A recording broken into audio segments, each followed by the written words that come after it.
think we were live. I think I got it working. Okay.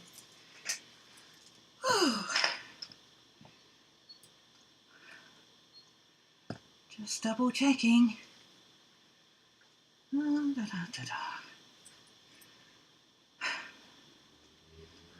we go. I'm just waiting till somebody tells me they can hear me, they can see me, everything's working fine, and then I'll just get on with what I'm going to do. Because I had some tech trouble yesterday.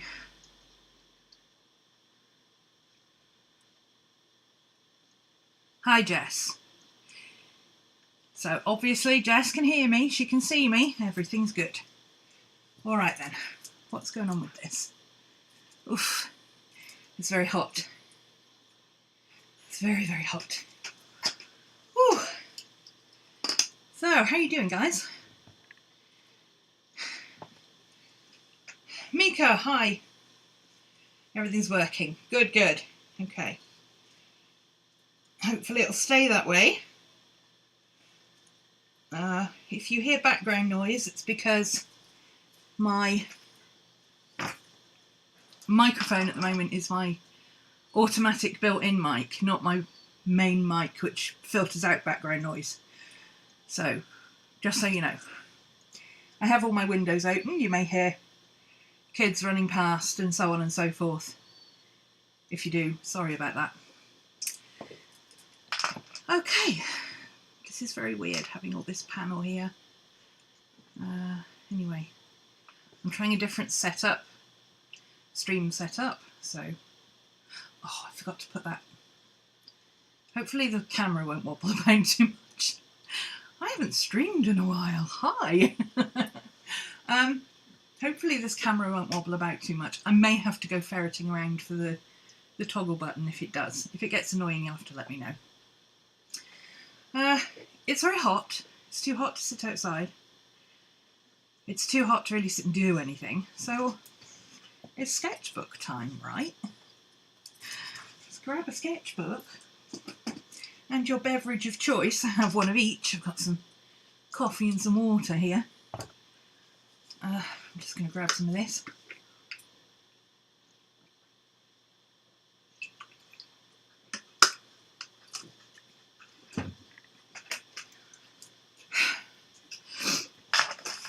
I haven't streamed live on YouTube in 2 years, maybe? Could be. Could be. Could be 2 years. I don't know. It's been a while. I'm faffing with my hair because it's annoying me. Maddie's going to start whining now because that's what she does. Maddie, baby. No, Mummy's working. Mama's working. You can come and say hello if you want to, but Mummy's working. Belly rubs for Maddie. Belly rubs for Maddie, everybody. We're going to get going in a minute. I'm chilling a second. Oh, here's Boo-Boo. Scooby-Doo, hello. Hello, my little old man. How are you doing? Hi.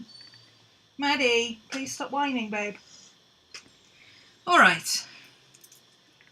Let's get doing something. Nothing in particular, just scrappy sketchbooking. So, I've got 2 belly rubs from Maddie, from Mika. There you go, Miss Maddie. Mika's giving you your belly rubs. Are you going to stop moaning now? Huh? You stop moaning now? Yeah? Okay. Grimmick Create. Oh, Ezen! Hi! Nice to see you. Haven't seen you for a while. YouTube rebranding. Grow, Make, Create. Interesting. That's your new channel name, is it? What are you doing over there? Tell us. Let's all go subscribe to Ezen. You're Aussie, if I remember correctly. Is that right? So if you're up at odd times of the day, like me, there you go. I've got 2 sketchbooks. Well, that's wrong. I've got lots of sketchbooks on the go. Lots of sketchbooks. I've got one that I use only for Patreon. I've got one that I use that is mixed media, that is this size, because this is my comfort zone. I've got a mixed media. No, let's move the keyboard. Gardening. Oh, cool. I hate gardening, but I don't mind watching gardening videos. It's meant to be a monthly upload. Well, you know, a month or so. Aussie, yeah. Oh, interesting, because you have completely different all sorts to us.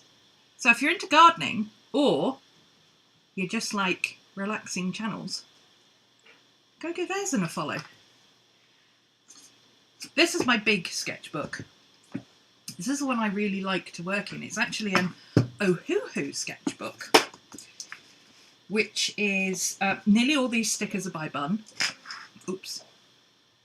Yeah, that's going to be annoying, isn't it? When we take a break at some point, I will go and find my little zapper to hold that thing steady. But you're just going to have to deal with it for now. Hi, Pam!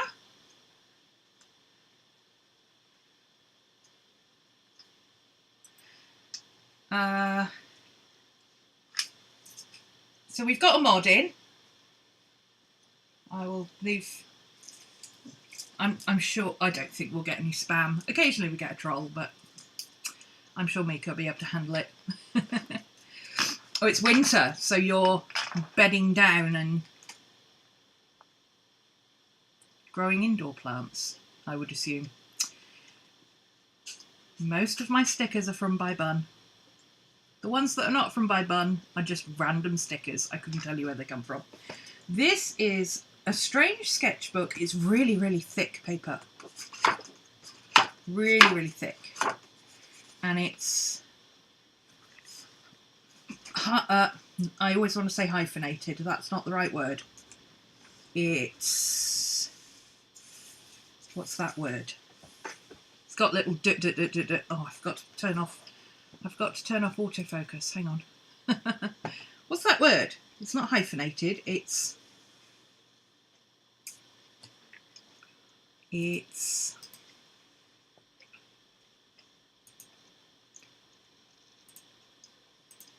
There we go. That should stop now. I don't know. Perforated! Perforated! That's the word I was looking for. It's perforated paper. And I was a little worried about that it might not hold up, but actually it's holding up just fine. The places where I've taken stuff out is because I started using this for perforated. Yes, that's what I was looking for. Lovebug, hi! It's really nice, especially for pencil. It takes Copics really well. It does bleed through, obviously. That's what it does, but the actual... I mean, you don't get any bleed or feathering on the actual page with the markers. You do if you go back over it with like a clear marker or something, like I did there, just to test it. But mostly, it blends really nicely. It doesn't pill the paper, so it's pretty good. So if you do marker drawings and you like working in a sketchbook, but you want to be able to take them out and scan them, it's good. It's very, very good. I like this paper a lot. It works for everything I use. I haven't done proper watercolour on it yet. This was gouache, colour pencil, Copics. I say Copics. I use Copics and Ohuhus, so mix of both. Whatever colours works. Ballpoint pen. This, which went a little strange. This is the only thing that I've found that doesn't really work. Is wet media that you put down and then you re-wet. Those drawings are hearsay. I think that assumes facts that are not in evidence. Objection. Assumes facts not in evidence. This is a mermaid marker. It's not this mermaid marker, but it is a mermaid marker. So you put the colour down and then the idea is that you can wet it and spread it out like this. Well, this is a mermaid marker on this paper and it did not work. Did not work. This is an Ecoline brush marker, and that worked. So I don't know. I've got to play around with that sort of stuff more. But everything else works and I like it. But I'm not going to use this one today because that's how thick it is. And it's really uncomfortable to draw on if you're on a desk because you don't know where to rest your hand. And you can't draw on that side of the page because it's too much. So I keep this one for when I don't have to worry about being on camera and keeping it on camera and stuff and staying in focus when I can bolster up one side and just have it lie flat. So I kind of work in this one privately, really. I work in all my sketchbooks privately at the moment because I don't show anybody anything. I have a small Strathmore mixed media, which is over there. I haven't used for a while. I'm going to be the one who says it. I don't like the Strathmore mixed media books. I like the paper. Love the paper. I bought a pad of the paper because I like the paper so much. However, the books themselves, I've had the soft covers, I've got the hard covers, they all fall apart at the spine. And I'm not like stressful on my sketchbooks at all. I'm not always handling them, I don't chuck them around, I don't carry them in my bag, they pretty much sit on my desk and I pull them out when I want to work in them. So I'm very disappointed with the Strathmores that I've had so far. These are Moleskine sketchbooks. No, correction, they're not Moleskine sketchbooks, they're Moleskine notebooks. You know, bog standard, classic, green band. I don't even know if I've got the green bands in these because I use them so much I don't even bother putting the bands in the back anymore. Usually when I've got a sketchbook I put the brand in the back, but no. So this is Moleskine Classic, green band, plain paper, red. This is the extra large, or 10 by 7 inch, I think. And this is the A5 Slim, which is the expanded because it's chunky. It's 400 pages. This has been my kind of everyday journal recently, and I'm really enjoying playing in it. I wanted something that I could just pick up and do whatever in whenever, and something about having thicker paper. It's not that I'm precious about the paper in any way, but I don't know, there's just something about the paper in these that I like the fact that I can just throw anything at it and it takes it. They are not sketchbooks. If you're not familiar with using this paper, or you're used to decent paper, you will not like these sketchbooks, but I love them because you get the crinkle, lovely crinklies, and they hold up. They hold up really well. The expanded, in my opinion, are better in the soft cover, simply because the hardcover, just having the hardcover on it makes it weigh twice as much. 400 pages in these expanded ones. It's a chunky beast, which is why I like it for a journal sketchbook rather than a... And then this is this I call my studio sketchbook. I basically do anything and everything in here, but this is a fairly new one. I started it in... This is just the... More by bun stickers. These two make me laugh. He's floating around. Boo! Ah! Boo! Ah! That's going to be the thumbnail. Spooky teeth. And then this is one by Inking Dragon, which is Sarah Tidwell. And then these are just random ones that I had sitting on the desk. Coffee and dogs. Am I right? Coffee and dogs. Hey, Risha! Slow getting the notification. Yeah, I forgot to send a notification in advance. And then when I tried to schedule it 15 minutes before, so it would set a notification, it wouldn't let me set time. Hey, Burgess! This page that you can't do anything with because it's stuck together, I usually put random bits of paper in. My, like, I've got Post-its and stuff, and idea challenges, challenge lists, that's the word. Words. Challenge lists, that's what we like. Because sometimes I open my book and I'm like, oh, what am I gonna draw? And then I just sit there staring at the book for like 20 minutes while I try to decide what I'm gonna draw. Whether I'd rather just open it up and go, a chicken! Huh, never drawn a chicken, let's draw a chicken. You know. So I started this middle of March.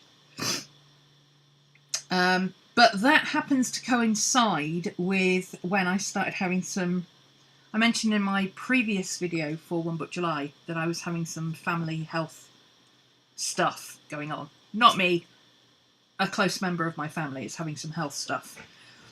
And it's ongoing. So it kind of put a lot of pressure on for a while. And when I have too much going on in my head and the squirrels are all busy, I don't know what to do with myself. So, how does Stalogy paper hold up for sketching, watercolouring, etc.? I've not used a Stalogy. That's not true. I have a Stalogy which I use as a 5-year journal, but I write in it. I don't use it for sketchbooking and stuff. I tell you who can tell you though, Burgess Taylor, 2 comments above you. She'll be able to tell you about Stalogies, because she uses Stalogies almost exclusively. Not entirely exclusively, but almost. And who else uses...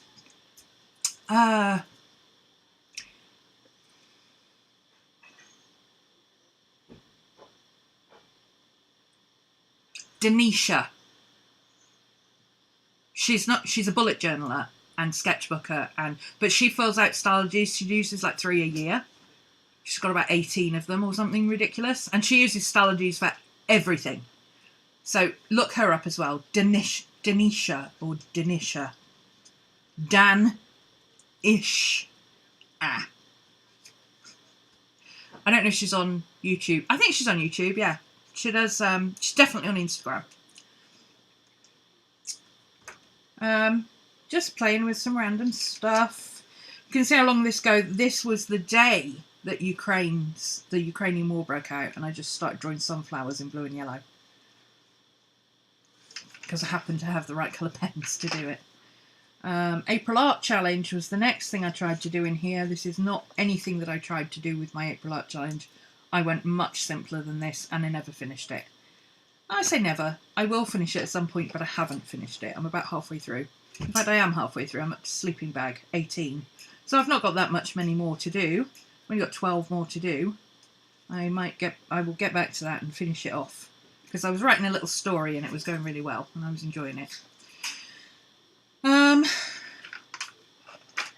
Sketches, doodles, Greek urns. I don't know where that came from. I don't even remember drawing those. Just something I liked the picture. I like the bunny slippers and the moon. It was cute. And it wouldn't fit in any of my other books, so I stuck it in here. And then this happened. Yeah.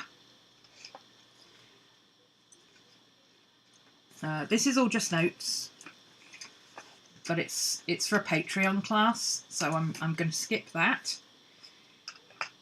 This is for my chest of drawers that I haven't finished. I'd forgotten all about that.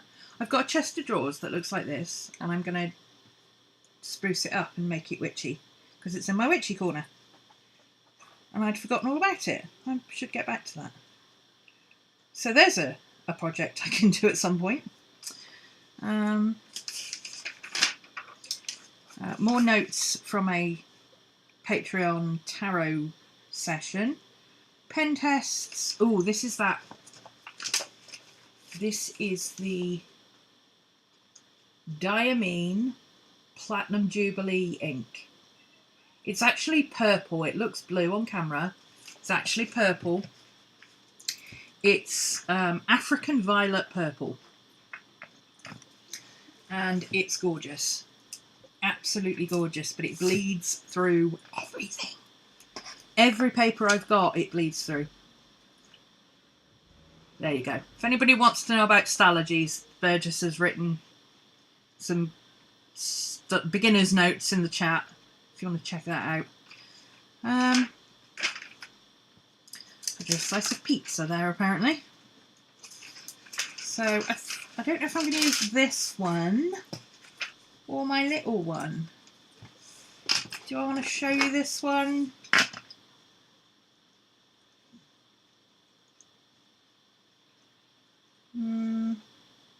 No, I don't want to show you this one. This is more of a journal sketchbook. I'll show you. Well, there's nothing terribly personal in here. Actually, there's nothing personal in here. I covered it up. Got it. So this is my Scream into the Void notebook. I pick this up and I do whatever in it. Sometimes it's a finished piece, sometimes it's an idea, sometimes it's a doodle, sometimes it's notes, or just this is where we scream into the void. Again, by bun stickers. By bun stickers, random stickers. And by random I mean I got a massive pack of black and white stickers somewhere for about £5, and that's the stickers. This is all writing under here, so I put this bit of vellum over it because it's really pretty and it hides the writing. I was in two minds when I started this whether I was going to write in it or journal in it or illustrated diary or whatever, but it's just turned into a random hodgepodge of sometimes I do something and sometimes I don't. This was paints. I redid my paints. Cleaned out my palette and put my paints in it again, and managed to get them out of order. That green one should be over here. We'll fix that the next time I have to clean it out. So I swatched it, being Pride Month, since I literally started this on June 1st. A burr with some magic sparkles. It's just a really quick. I don't think I even spent 10 minutes on this. This is the acrylic pens from Ohuhu versus some cheap acrylic pens that I found that are almost identical to Reflections acrylic pens, and they're all the same colours except for the extra colours. So I've now got duplicates of some colours, but that's okay because the duplicates are actually colours that I use. Random ugly plant. 1st of June. I did a few pages in this on the 1st of June. I haven't put anything on this one yet. Why haven't I put anything on there yet? Huh, I missed a page. Okay. The Jubilee. A fairy. Oh, let's not go there. Let's just. There we go. I don't care if a face comes out ugly. I mean, these aren't exactly picture perfect, but I messed this one up so badly. It's not good. It's not good. Not good at all. It's the mess that bothers me, not the fact that it's ugly. I don't care if it's ugly. It's like, can you see? I used the wrong colour pink, basically. Where and then her lipstick went everywhere, and there was a salvage job. Random notes. Wolf skulls. Again, pretty quick. I think the background took me about 2 minutes. The skulls probably took me about 2 minutes each. So it's not fine art. But I also don't call it an ugly sketchbook because that annoys me. That implies that your other book has to be perfect, and that is not me. None of my books are perfect. I have ugly crap in all of my sketchbooks, and I have good stuff in all of my sketchbooks. But this is just my relax place when I don't know what else to do, because I don't know what's going to come out of it. These are otters that I did with Ecoline brush pens. I put the shading in, like this purple one, I put the shading in for the shape of the otter. I didn't draw the otter, I drew the shadows and the dark fur. And then I went over it with a fine liner, and I really liked the effect, so I did some more in different colours. Be cute. And then draw some bugs. So you can, yeah, I mean, you can see that I drew this one in ballpoint pen. This probably took about 20 minutes, and 18 minutes of that was the shading. This one was about 5 minutes. This one took a couple of hours because I was layering pencils. Ugly plant. Again, another 5-minute job. This is Pilot Flares. Papermate Flares, sorry. Just loosening up. It's just a warm-up exercise, drawing whatever's in front of me. Doing some lettering because I was going to do something that involved both. So, and then there was lots of white paper in the background, so I went in with a, oh, I don't know if you can see, but I went in with a neon highlighter and did some sparkles in the background just to fill up the page. This was just using up some paint from a project, and then yesterday I did some more of the project and I used up some more paint. So anytime I have some paint left over, I just go back in and start throwing some on this, and eventually these 2 pages will be finished. I don't work in order. Some strawberries, and these are really cute. They've got, I used a glittery gel pen, a glittery yellow gel pen to do the dots because I was literally too lazy to get up and get a black pen to do the dots. It came out really well. I liked it. And then this is ballpoint pen and some acrylic markers. The Ohuhu ones. Poscas rip up the paper. You've got to be really careful to use Poscas on smooth paper. And they're all right on this paper, but it takes a while to get them going, and they blotch everywhere. And so the Ohuhu ones don't do that. You just give them a quick shake and boom, they work.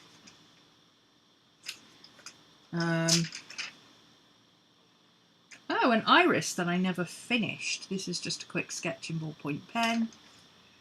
The man who convinced the world he had scissors for fingers.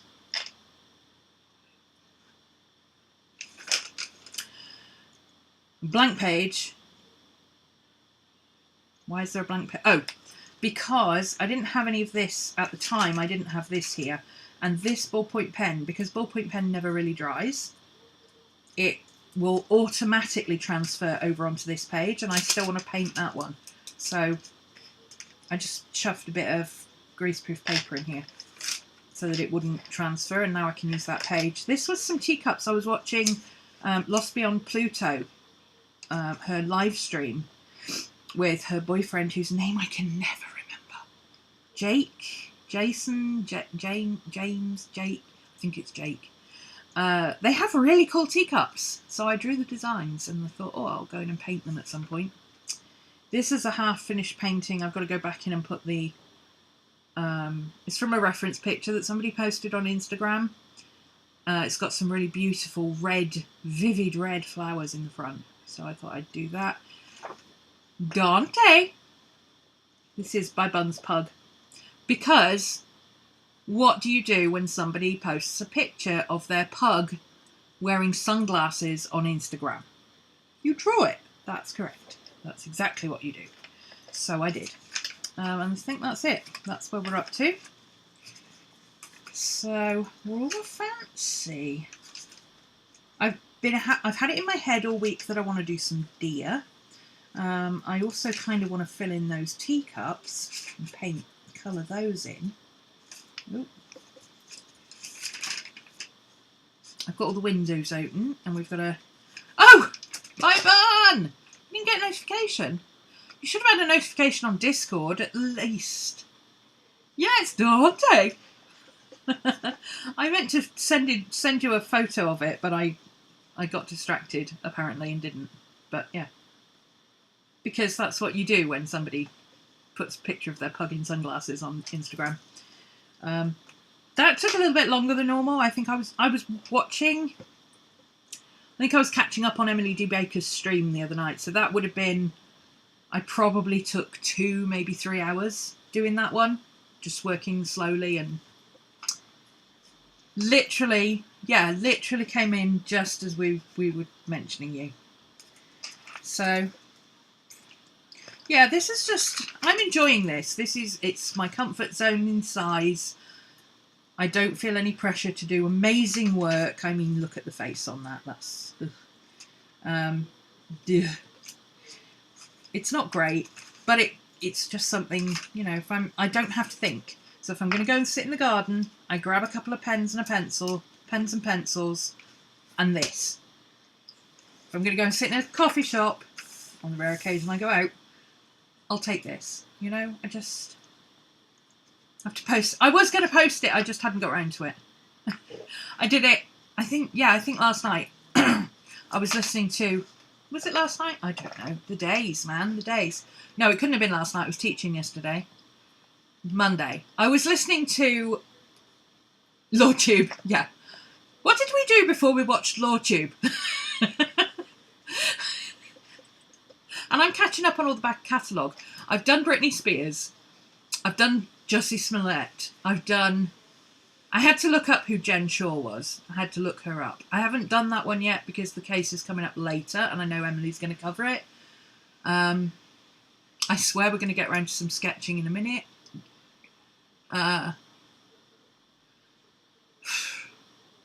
What's the other one I've done? What? Oh, Tom Girardi is the one I'm listening to at the moment. So yeah, I've got all sorts of things going on. Colour. I think that's what I want to do. I think I want to do colour. So I'm gonna colour these teacups to start with, and we'll go from there. I have a picture of said teacups. Oops. What was that? I don't know. I don't know what it was.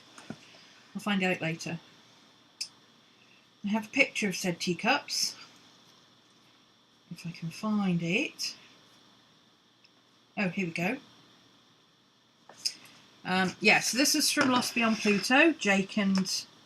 yeah, it's Jake. Jake and Pluto. So they had really cute teacups. So I just roughly sketched them. I'm just looking at them to remind myself of the colours. So this is all green and pink and yellowy bits, and this is blue and pink and goldy bits. So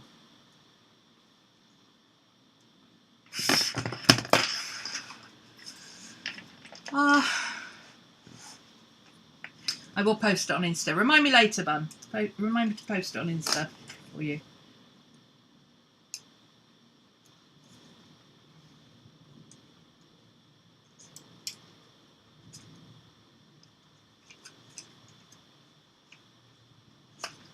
I've just got bits of...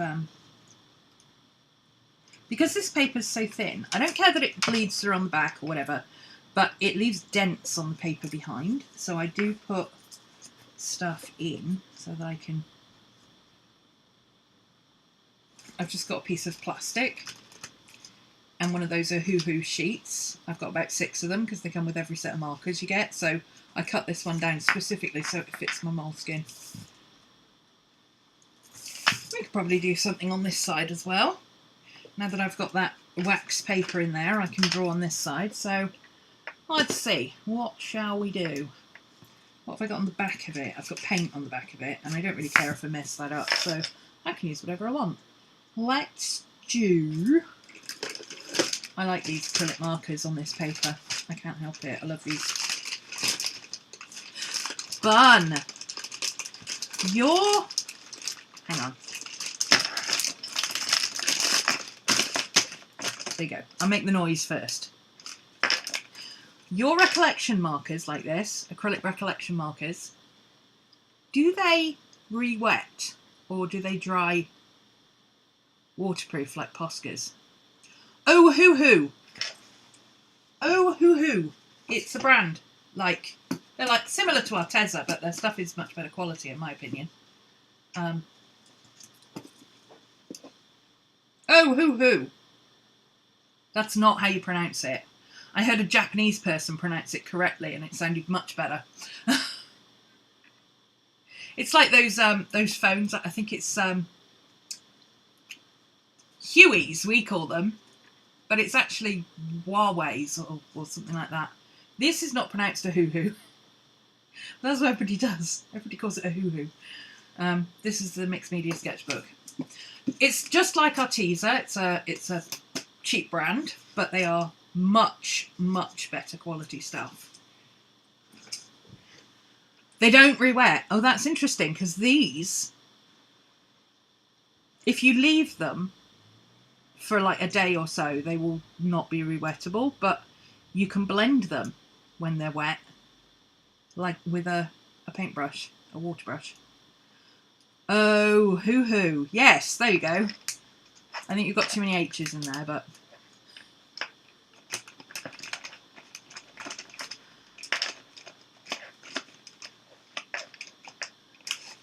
Your family would never see you if you tried to catch up. Oh, well, I live on my own. I don't have that problem. I put my headphones on and off I go. It's a podcast for me, so... okay. These are really nice on this paper. It's so smooth on this tape. On this paper. How many times can I say on this paper? Let's say it one more time. On this paper. These are just real smooth. I haven't done any drawing or anything yet today, so I'm literally just sorry about the wobbly camera. I forgot to get my thingy.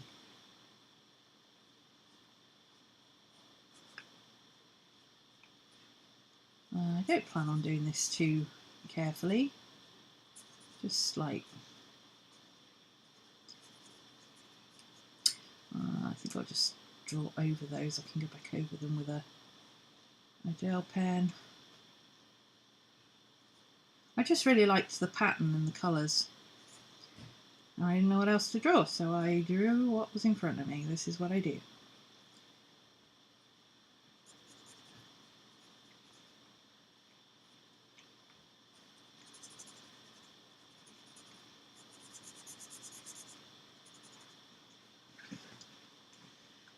Whenever you watch me, you want to buy new notebooks and draw and write in them. Excellent, but try and skip the buy new notebooks and just go and grab one that you haven't used yet. Because I know you've got some that you haven't used yet from the last time you bought notebooks.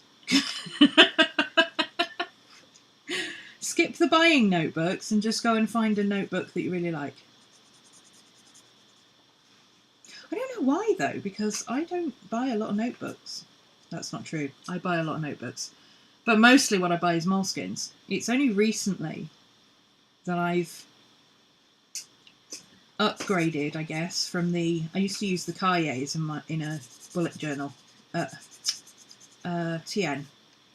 But I've kind of not gone off TNs. I just started using sketchbooks, proper books like these. And I think it was Bun, actually. Found one of these with the plain paper in the big size. And I was like, oh, now we're talking. I need one of them. So I got me one of them. And this is my, well, the red one is my second one. I've had a hideous lime green one previously. And I just use that on my desk for ideas and stuff for class and things like that. Just random stuff. And then this is more of a, you know, I carry this one everywhere with me. This is my go everywhere book. It was originally just going to be a book that I didn't show anybody and didn't, I don't know. My brain works differently to other people's brains, I think. I don't know why. But most artists, when they say, oh, this is the book I don't show anybody, it's what they class as their ugly sketchbook. I say that in inverted commas because I don't think there's any such thing as an ugly sketchbook, but some people do.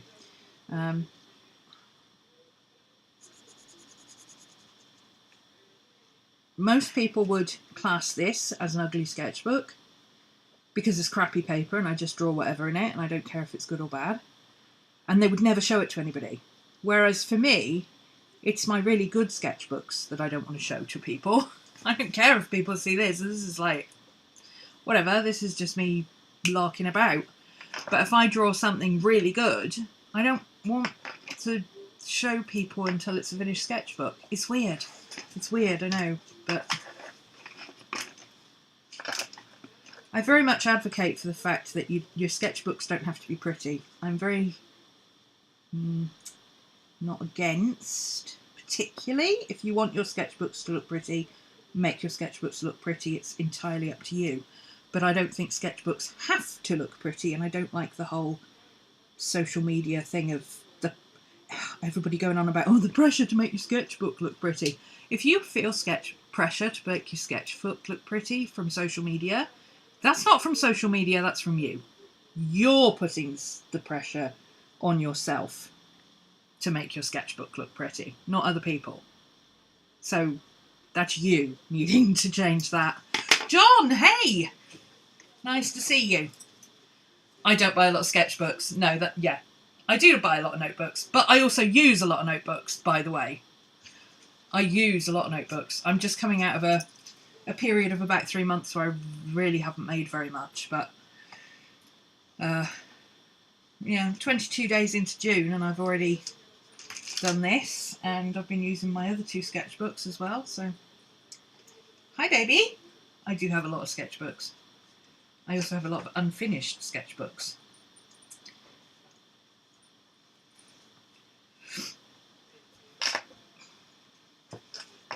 Not sharing your stuff publicly at the moment. Yeah, that's fine. Nobody says you have to. I tell myself I'm not going. I've just made my shoulder bleed by itching it. Ow. I tell myself I'm not going to share them, and then as soon as I say I'm not going to share them, I start getting precious about it. And the minute I start getting precious about it, that is the absolute kiss of death for any kind of, suddenly I don't know how to draw.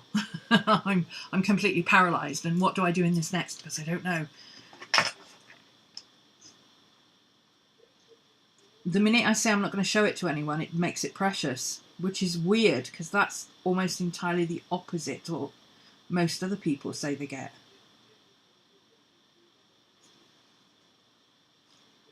But I do advocate for having just a scrappy old sketchbook to just throw whatever in. Draw what you see on TV, draw what you see on YouTube, draw what's in front of you on the desk. Just no pressure to make it look amazing. I mean, the thing for this was that I really like the colours. So as long as I get the colours in there, that really bright pop of green and rose, and then the pop of blue and pink with the checks and the designs, that's what caught my eye, and that's what I want to capture. I don't care about the fact that the teacup looks like it wouldn't stand up on its own. You have notebooks, you're afraid to use them. Ooh, Chloe. Chloe! Okay. Do you know why you're afraid to use them? And if you have an answer, yes, I know why I'm afraid to use them, look at that answer and say, am I just telling myself that? Or is that a legitimate reason? Or is it a reason or is it an excuse? If it's a reason, you can address it. It's more likely that it's an excuse, because if it was a reason, you'd have addressed it by now.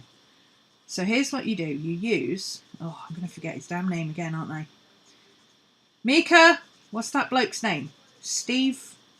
Thomasinki? Something like that? I don't know. The guy from Toyota. What's his name?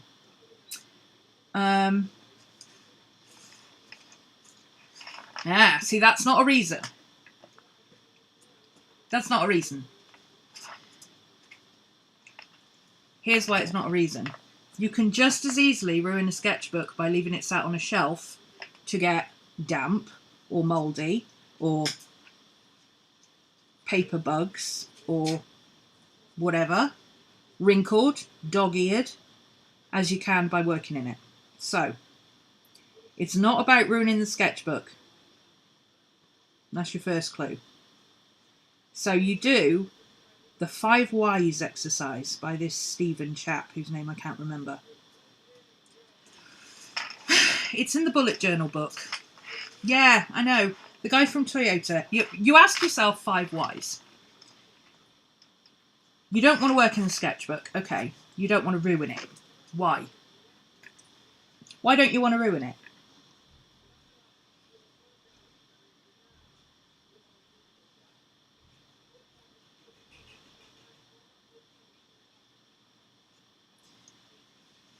You basically keep asking why until you get to an answer that you can solve the problem to. So you can't fix the problem, I don't want to ruin it. Because you can ruin it in multiple ways and working in it is just one of them. So, why? You don't want to ruin them. Why? It's probably more to do with you don't think your art or writing is worth putting in a pretty new notebook. That is an assumption. It's a likely assumption.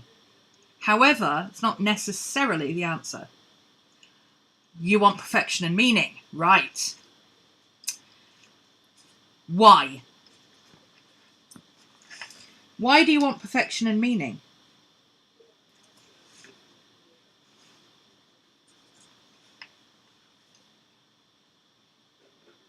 What are we up to? 3 now? You always get to the answer within 5. That's why he says up to 5.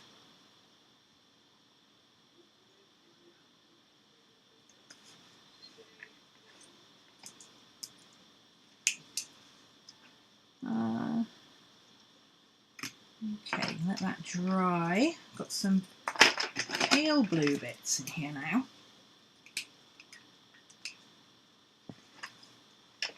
Root cause, yes, but you think your art or writing is not worth putting in a pretty new notebook is not something you can fix.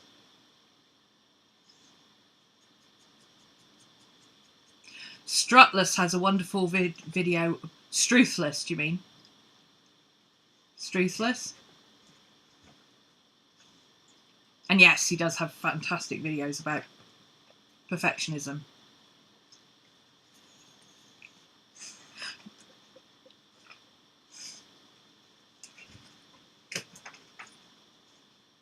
Because things have to be perfect. Okay.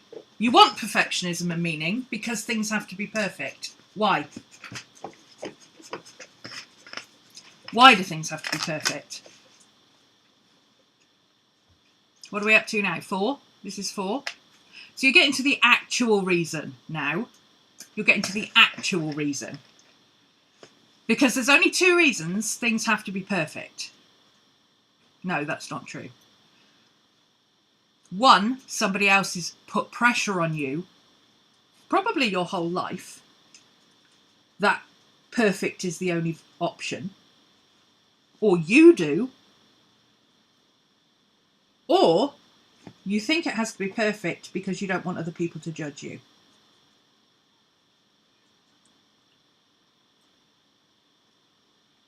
Because there are no other reasons for thinking that things have to be perfect.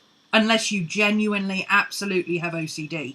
But then I don't think you'd be sitting here putting things have to be perfect, LOL, on the internet. Because that's... people who have OCD know they have OCD.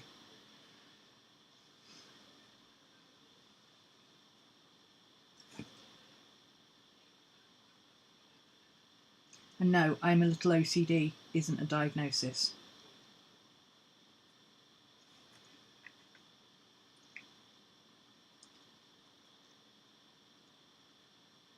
Welcome to my channel. I'm very opinionated. Sorry if you don't like that, but I'm entitled to my opinion, and you don't have to agree with me. I'm not forcing you to.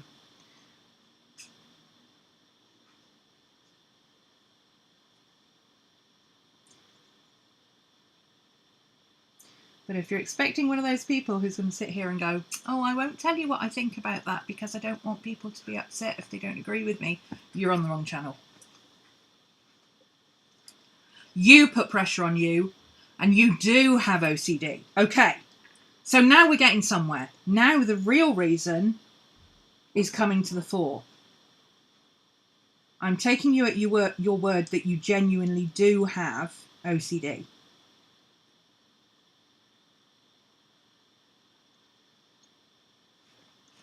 That is a clinical thing that you have no control over. You know you have no control over it. So the answer is to not control it. And allow yourself one place where you don't have to be perfect, because unless you have intrusive thoughts, what you do in your sketchbook is not going to affect the price of butter. So obviously if you have intrusive thoughts, that's a whole different thing. You're probably in therapist territory there. Tell them you're interested in art therapy and do that.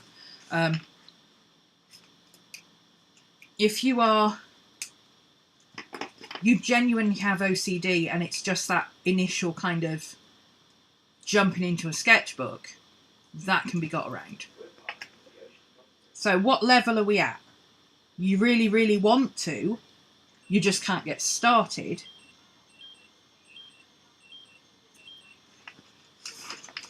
Sorry, got an alarm going off in the background. Or you're just a perfectionist who also happens to have OCD. And it's the perfectionism that affects your sketchbooking. That's our final decision to make, because that is something that you can work with.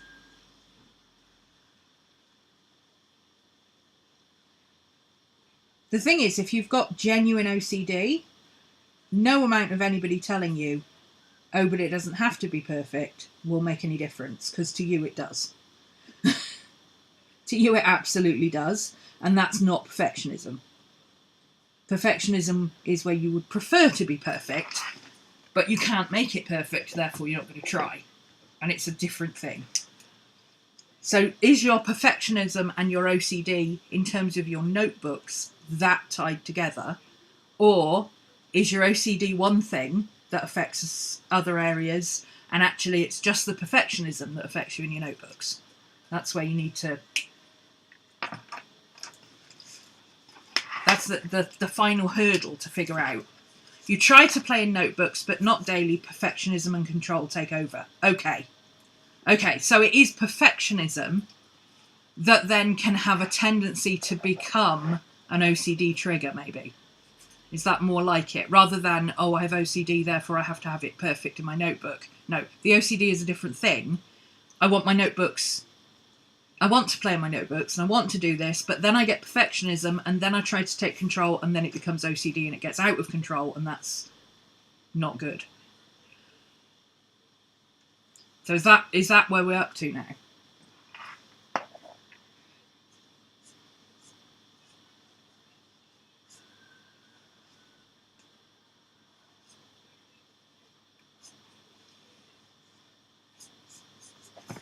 I love these pens on this paper. Ugh. Taken a white pencil and scribbled on a page before to help get rid of the blank paper thing. Right, okay.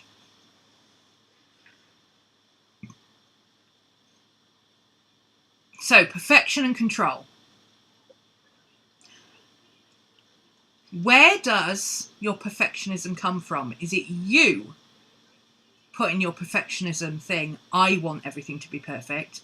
Or are you trying to make things perfect to meet some kind of bar that has been set in your life at some point by somebody else? Who's setting the bar for perfectionism? Who's saying this is perfect and this isn't?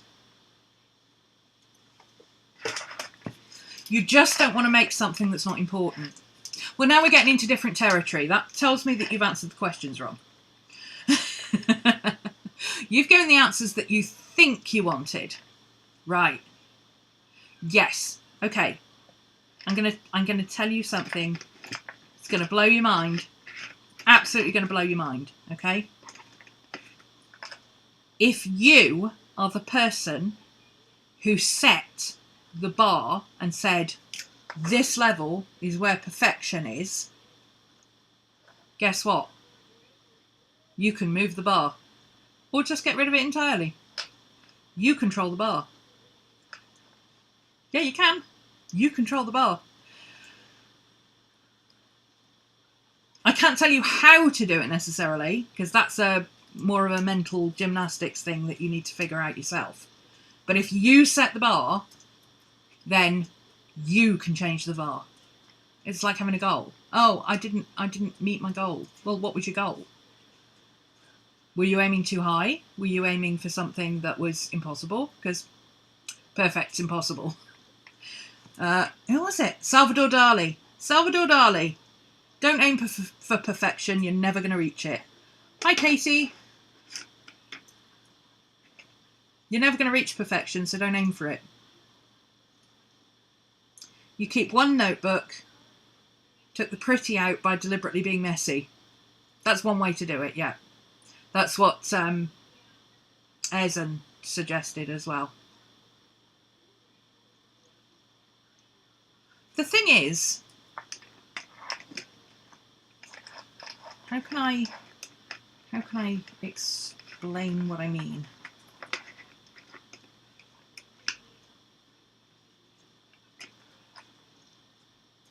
Yes, I'm on a stern talk about perfectionism, because perfectionism doesn't exist.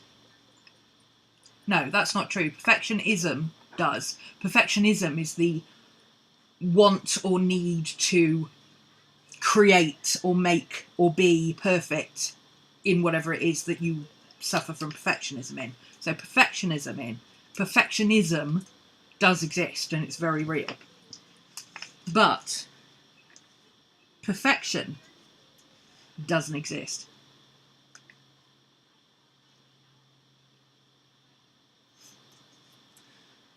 Now you have to pay me for therapy.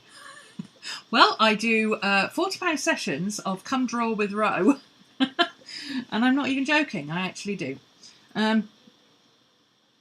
Perfectionism doesn't exist. No, I keep saying that wrong. Perfectionism absolutely does exist. It's something that people suffer from. Perfection does not exist. Are you religious, Chloe?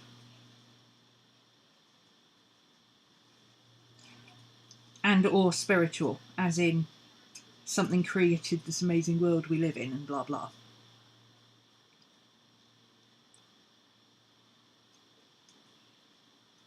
Because that's a really good way of looking at it. If you are religious, look at a rose and look how perfect and beautiful it is and amazing. And not only is it perfect and beautiful, it's got perfect and beautiful friends that are just like it, but not exactly like it. And yet somehow, in our minds, we label that as perfect. If every single rose we ever see is perfect, how can perfect exist?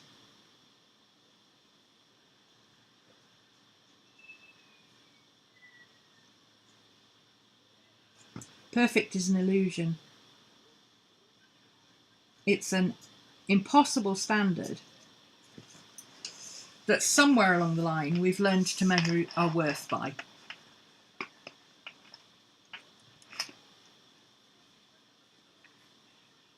So when you come to sketchbooks and notebooks and feeling like, well, what I put in it has to be worth something,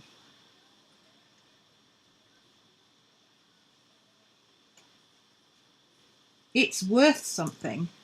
And now, ironically, I'm going to have to eat my words because Ezen was right in the first place with his assumption that isn't always right, but in your case it absolutely is.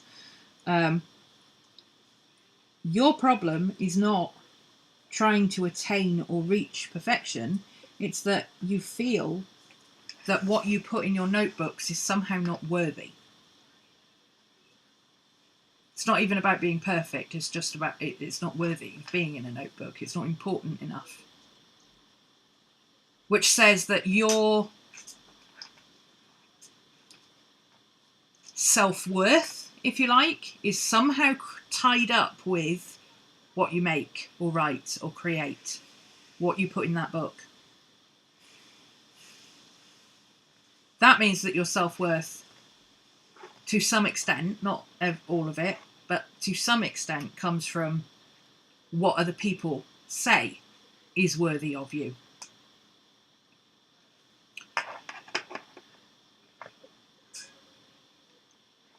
What I want to know is, here's your hard question. Hey, Pelican.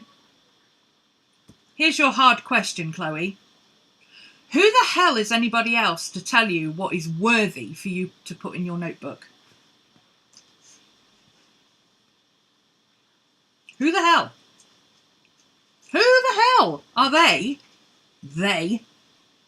Anybody. They. The imaginary them with the capital T. To tell you whether something that goes in your book is worthy or not. Or whether you, by extension, are therefore worthy or not. Are you a living, breathing person with feelings? Yeah. Then you're worthy. End of story. The hard part is convincing yourself of that. All the answers lead to more questions. Why don't I have a rosy red? I want a rosy... Oh, I'm going to use a bright red. The saying I use when my ADHD and perfectionism issue kick in. Done is better than perfect. That's my motto. Done is better than perfect. Yeah. I've done it. Perfect is irrelevant. I am right. I know. You set your own standards. It's got nothing to do with anybody else. If you sit down and write something, or you sit down and put something in your notebook, even if you don't finish it, even if you only get it half done, or you get halfway through it and you go, oh, this isn't what I wanted to do, and you abandon it and turn the page and start a new thing. You did it in your notebook. And that is important to you. You should be important to you. Which means you can put what the damn well hell you like in your notebooks. And if it's a case of, oh, well, I've opened this beautiful, pristine notebook and now look, ooh, look, first page. It's beautiful and I don't want to mess it up. It's first page-itis. Well, you know what you want to do? Don't work on the first page. Open the sketchbook in the middle of the book and just work from there. Nobody says you have to do the first page first. I mean, if you're going to journal in it and write stuff, I suggest putting dates on because it'll be hella confusing when you come back to it. I speak from experience. But yeah, nobody says you have to use a book from front to back. Start in the middle. In fact, this is one of the first books I've ever started front to back. I don't normally... In fact, all three of my books, now I've come to think of it, three of my current notebooks are front to back, which is interesting given how much art block I've had recently.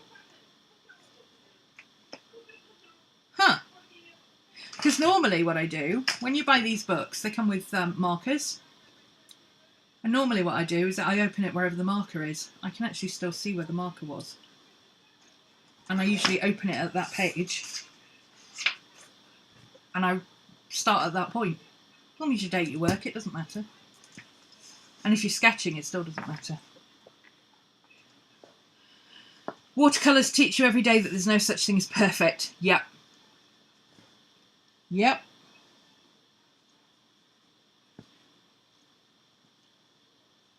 That's another good way of getting out of the perfectionism trap. Find a 6-year-old. I mean 6-year-old loosely. It doesn't have to be a six exactly. Find your average 6-year-old. Get them to sit down and draw with you, or write with you. Or write a story with you, or draw patterns with you. You ever seen a 6-year-old who said they couldn't draw?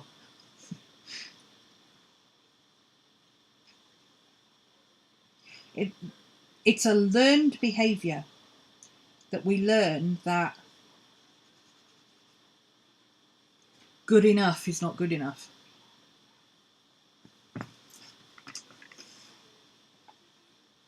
We're always told we have to do better, we have to do more. Even if... I used to get A's in some of my classes, and I'd still get comments from the teachers that said, could do better. And I'd be like, where? I've already got an A.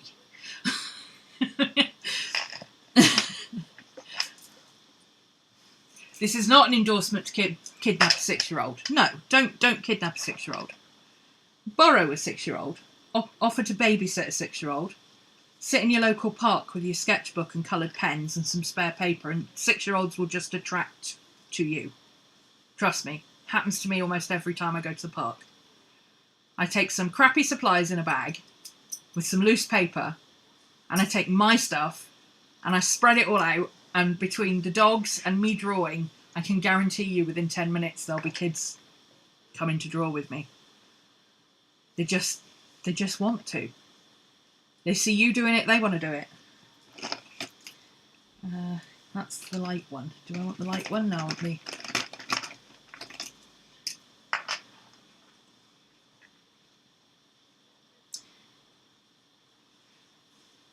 As John just suggested, another good way of learning how to not try to control the perfectionism is to use mediums you can't control. Watercolour? Can't control watercolour. Get yourself a watercolour paper notebook. Doesn't have to be expensive. Get some watercolours. Half decent. They don't have, not crappy chalky ones, but some half decent ones, student grade ones. And have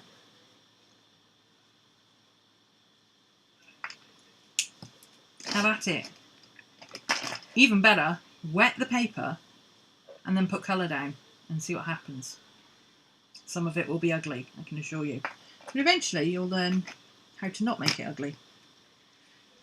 I want a light green.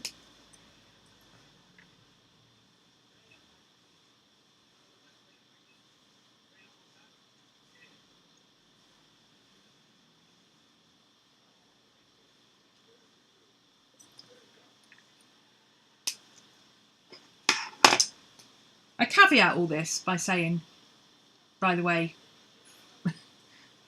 sometimes I get perfectionismitis as well. Not for any reason either. When I get perfectionism, it's because I've put it on myself. Absolutely 100%.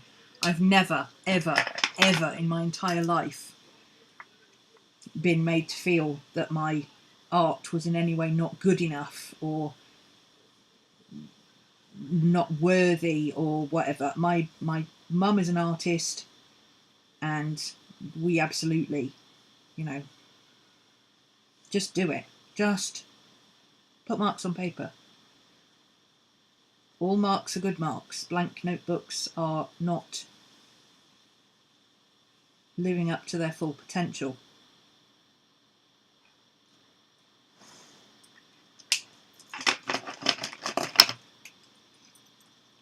I don't know if it's me or the dogs. I think it's the dogs. But even when I go urban sketching, it's the kids. Everybody says, oh, I don't know how you can go urban sketching, and oh, I wouldn't want people watching me. And I'm like, no, the average age of the people who watch me is about 40, but that's because they fall into two groups, the over 80s and the under 8s. And it evens out. Very old people like to come and watch. And occasionally you'll get somebody really interesting who'll come up and say, oh, I used to draw like that, but I've got arthritis and I can't do it these days. Or, oh, I used to love drawing when I was little, but I don't do it so much anymore. And, they'll tell you their life story. It's fascinating. Or it's kids. And trust me, while kids can be brutal and will happily tell you that lady's face doesn't look right, they are also amazing. 3 a.m. Yeah, you might want to get some sleep, Arsen. Yeah, go get some sleep.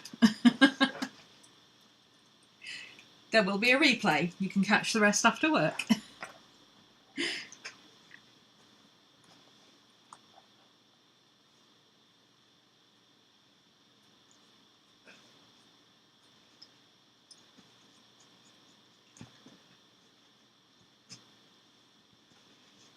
Most kids, if they see me out sketching, come up and tell me how they're artists. I like to draw. I draw this. I draw trucks. I like to draw trees. I like to draw people. I draw art for my mum and she puts it on the wall.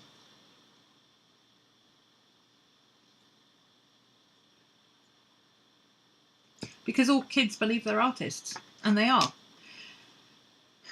Another of my favourite quotes from Chris Mould, the illustrator. He was asked on a interview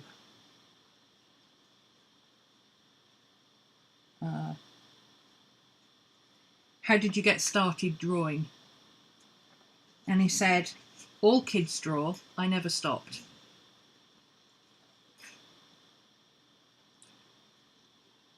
Because it's true. You get to school and suddenly art is it's either a thing that isn't even on the curriculum and it's considered not as important as maths and English and everything else, or it's something that you do at playtime. It's not considered something that you work at. You're either talented or you're not. Just got a flashback to Japan.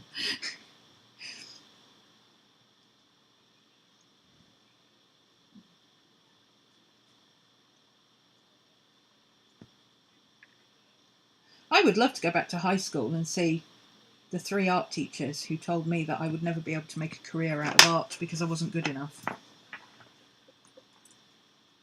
Oh yeah? Oh yeah?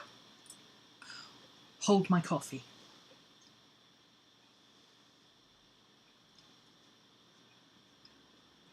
Not only that, but for several years I taught art at college. I had their job.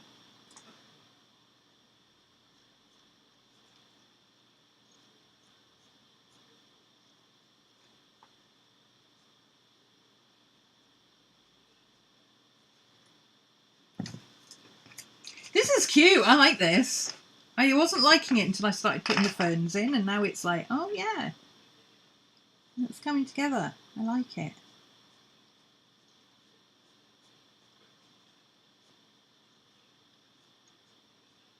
It was looking a bit plain and disjointed and like strange, but now it's coming together.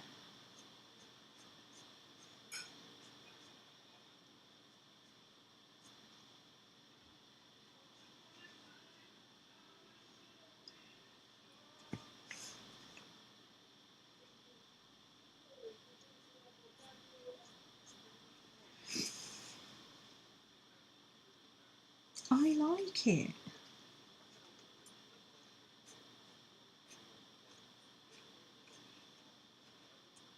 Whoops, went completely outside the line there. Oh well. We'll just make the line thicker. Does it matter? No.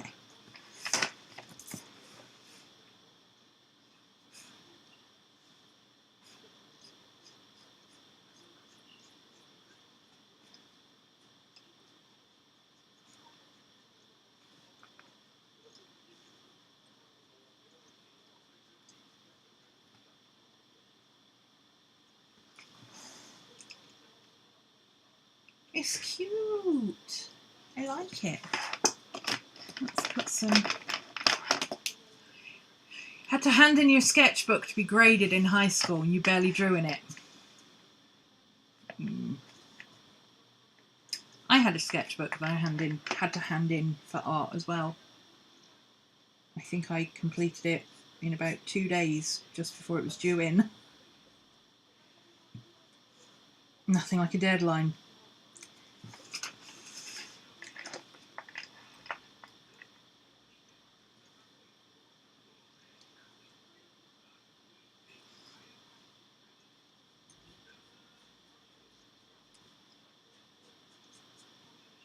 I like these teacups, they're cute. I mean, the actual teacups are cute anyway, but these are cute.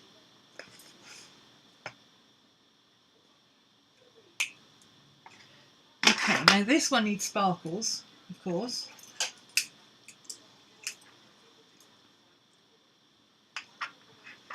You never could get into art class, wasn't good enough to even get a seat. Now you run an art-based business. Yeah. Some places, if you try to go into, depending on what you're trying to do, you have to pass a certain level to get a place in an art class.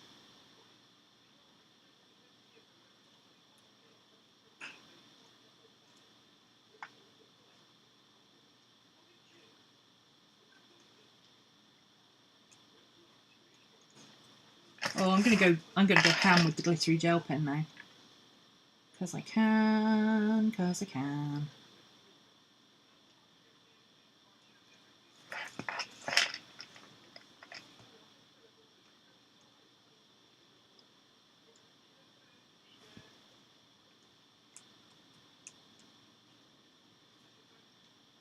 The bonus of having drawn in ballpoint pen is that you can still see the scroll work underneath.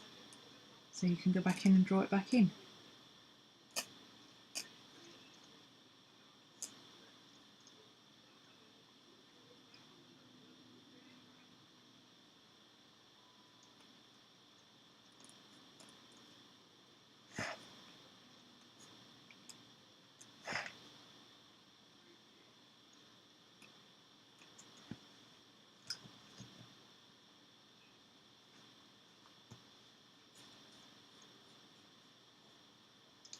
This blue one has a very Alice in Wonderland vibe and I like it.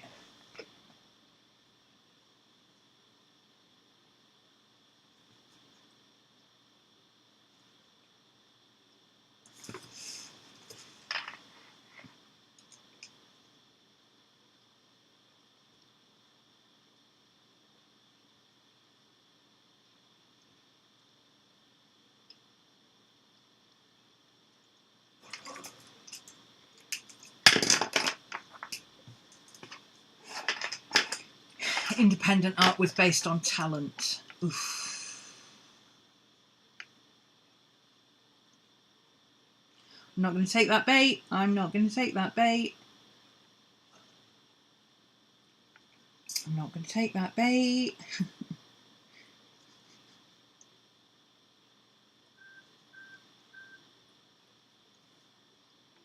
I'm going to take the bait. Ah, talent really bugs me. Telling people that, oh, you're so talented, I wish I could draw like that. Oh, you can get into art class because you're talented.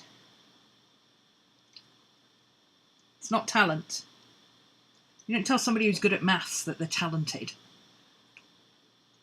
You tell them they're good at maths, or they have a natural aptitude for maths. You don't tell somebody who's a good sprinter that they're very talented at sports. You say that they're very athletic.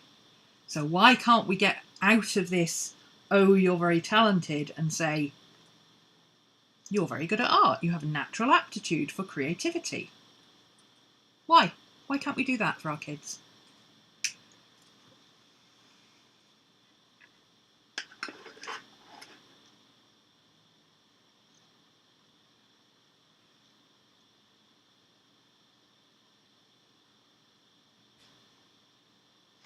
Yeah, on school things, yeah, it's generally you have to have the ability. And I get, you know, some art schools, for instance, you have to have a certain level of ability or show certain amounts of, for want of a better word, promise.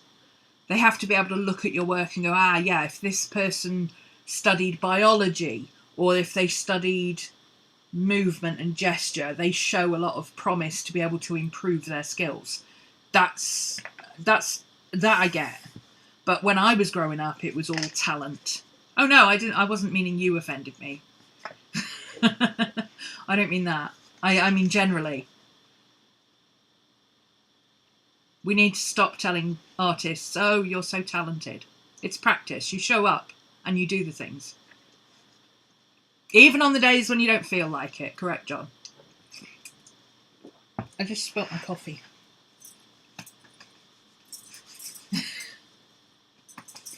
Okay, we'll try that one again.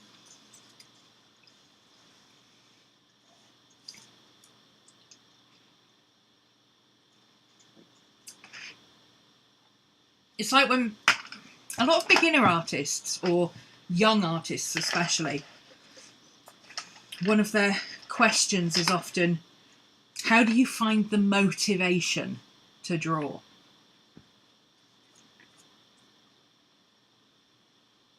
How do you find the motivation to draw?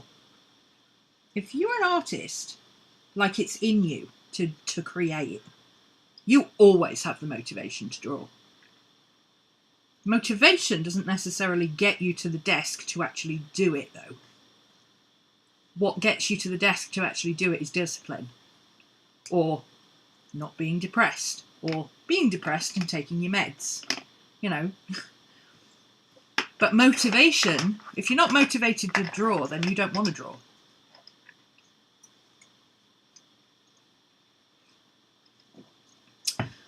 Wayward Pelican is doodling along with me. My work here is done. I don't mean I'm finished, I mean my work here is done. One person is doodling along with me. That was the aim of the game today. To just show up and do the things. I love these teacups, they're so cute. They are freaking adorable. I feel like this one needs some glitz. That one has glitz. I feel like this one needs some glitz to make them... They're sisters, not twins. Get just a little bit of glitz. Maybe we put some... Give the peacock a little bit of glitz. There you go. It's not a peacock, it's cockatoo. But you know what I mean. Let's give him a little bit of glitz. Let's put a little bit of glitz on here. I always have the motivation to draw. There is not a single day goes by when I get up and I don't have the motivation to draw. Something in my head is like, go and sit and play in your sketchbook. Doesn't mean I'm actually going to do it, because sometimes motivation is just not enough. Because sometimes you have to have the discipline to be able to say, I'm tired, I've got cramps, and I worked really hard yesterday and I had a late night and I didn't sleep well and I've got a bit of a headache coming and I don't really feel like it. That's where the discipline comes in, because you get up and you go and do something anyway, even if all you do is draw squares. When in doubt, swatch colours, draw mushrooms, draw whatever it is that you... Have a favourite doodle. Have a favourite doodle that you absolutely love to draw. I draw mushrooms. Bun draws ghosts. John likes doodly little flowers. Just have a doodle that you can do no matter what. And draw it. And that's your starting point every day. Just draw one of those. Or draw a page of those. Or draw several of those in different things. Or different colours. Until something jumps out at you and you go, oh, I know what I'll do. I love these teacups. They are awesome. Now, because I use them from a reference, I'm going to write on here in the margin, because otherwise I will forget. No, I'll write it this way because that's still wet. So, at Lost Beyond Pluto, live stream teacups,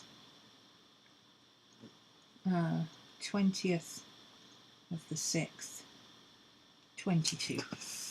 So if I ever want to go back and find it, I'll go, oh, Lost Beyond Pluto, live stream, YouTube, 20th of June.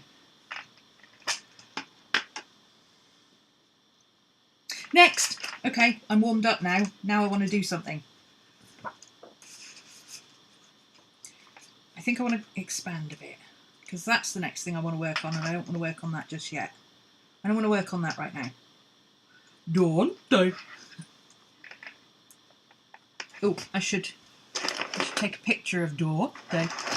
That's how Bun's son says it. Dawn, day. And I can't not say it like that. Take a photo while I remember, and I've got good light going. Let's go up a book, shall we?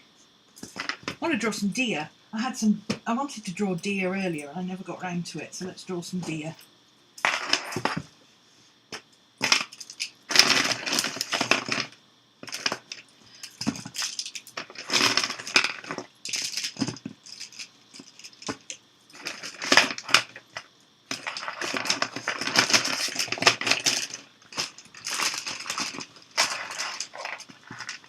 go in there.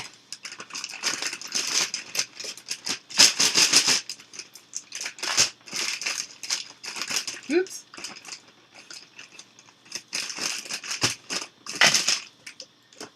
Okie dokie. I've got some geo reference pictures because I pulled those out before. I can delete those teacups now. Okay, Dias. I have some reference pics on here. There we go. So these are reference pictures from Foley Wildlife Rescue. And they're adorable! We'll start with that one. That looks like the easiest one to do. Well, not the easiest one necessarily, but it's just... Am I on the next page? No. Look here? No.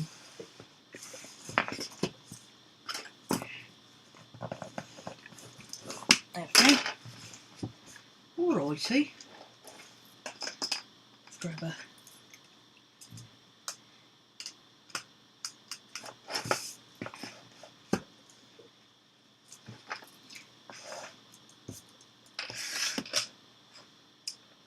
So, I've got... Oh, actually, if I look at it like that, that's easier. I can just about fit it there so you can see what I'm doing. So, we're going to have... That's a long one. These are short ones. So this one...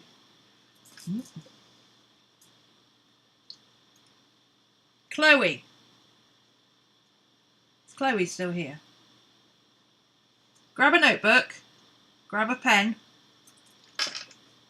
Draw some deer. Just open the middle of the notebook and draw some deer. If I put one here, and I fit this one here,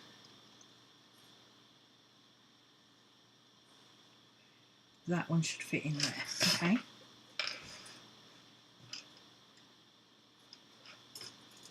Sorry, it was just, I like to make sure that my page is, everything's going to fit on the page before I start.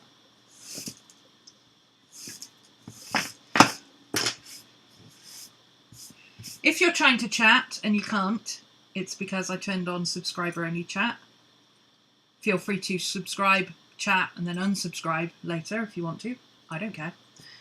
It just helps keep down the trolls because the trolls can't be bothered to subscribe. If you want some more of this kind of stuff, I do this every Thursday and Saturday on my Patreon. Links down below.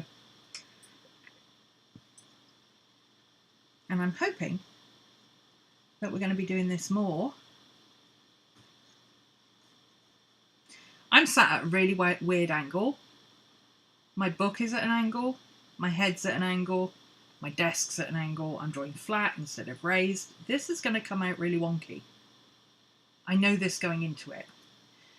Therefore, I'm not expecting this to end up looking all that good. And that's okay.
I have to check it on screen to see if it's even vaguely what I'm expecting to get to.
Oh, yay, foreshortening.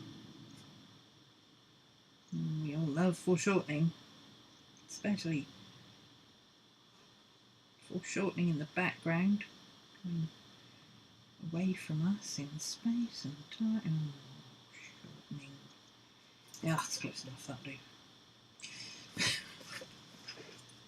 Done is better than perfect. Thank you for the link, Katie. Katie's also on Patreon. Put your link in, Katie. Katie makes flute music and it's very nice.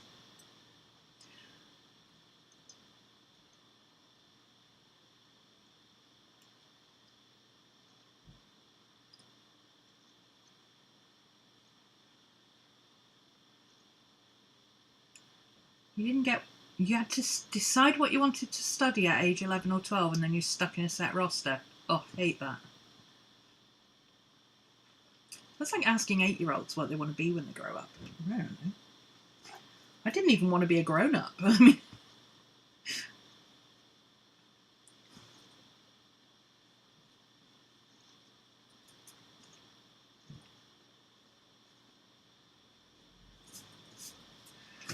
okay, that kind of looks about right, I think, for a bit of a open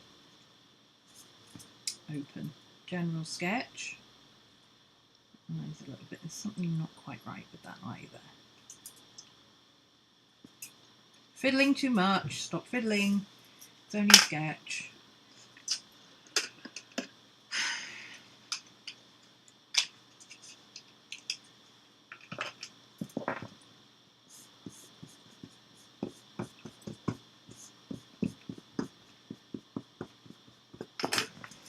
Okay, top tip. If you're worried about not getting the colours right, use the wrong colours. Draw pink, dear. I happen to have a beige colour that is about the right colour that I want, so it's close enough. It's kind of a coffee colour. Yeah, that'll do.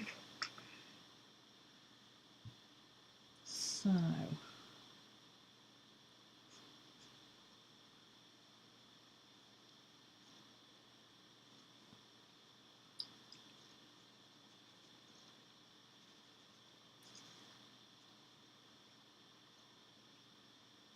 it's a bit darker up there. There's a white patch on his eye. Oh, I didn't draw his eye in properly. Ah, let's colour the rest of him in and then we'll worry about the eye.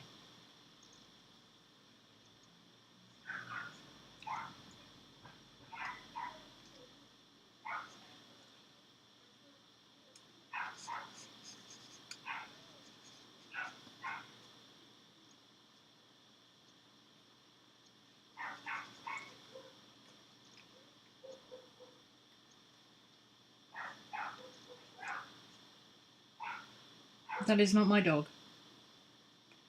That's the dog over the road.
May have got distracted.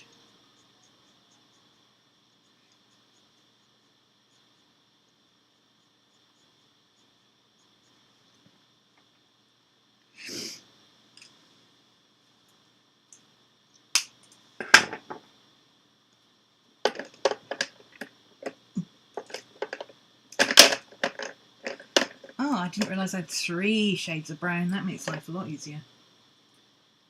Ah, okay.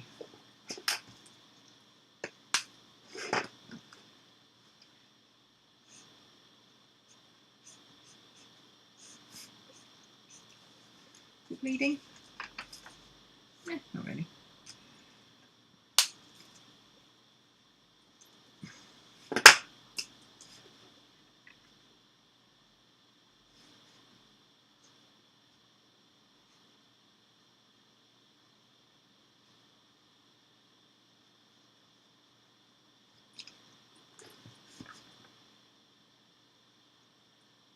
Quite have enough room to do his markings on his back. That's a shame.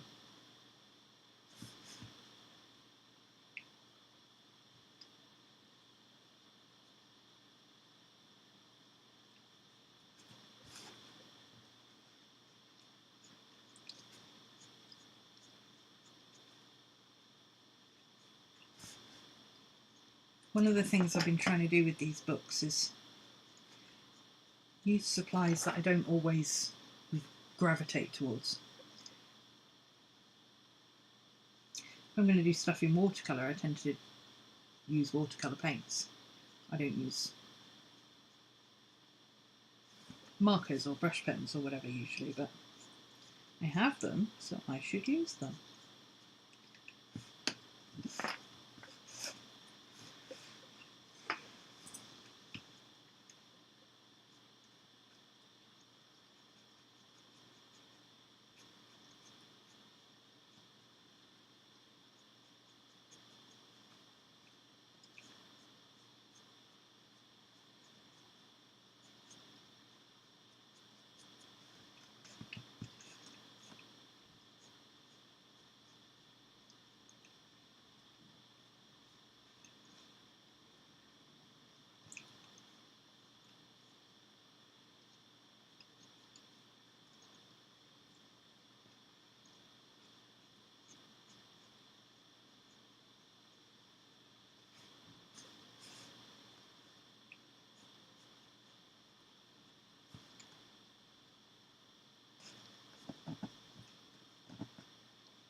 Suddenly everybody stopped talking. Are you all drawing deer? That would be good if you were all drawing deer. That would be great.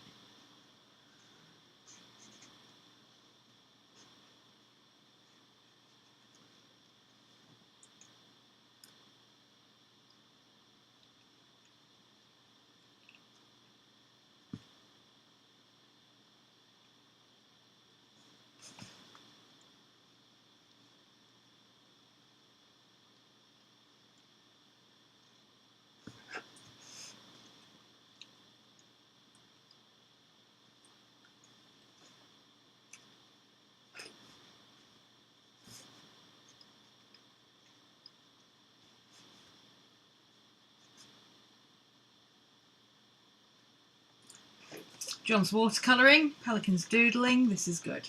This is good. We like it.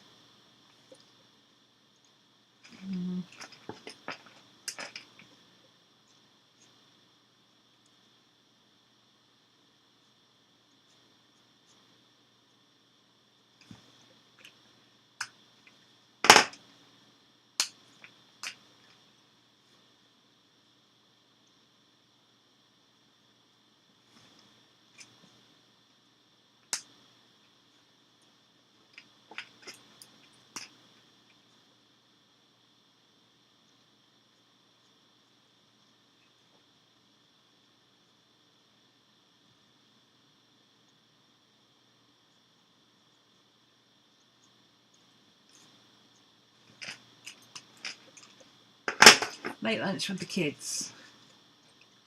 Working. Ew. Folding laundry, but the kids are in for an afternoon of watercolour once you finish that basket. Excellent.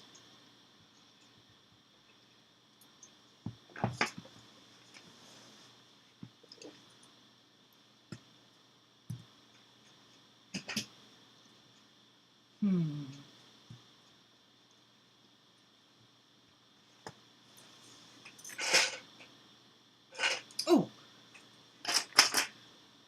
Now I've got a brown ballpoint. That'll do.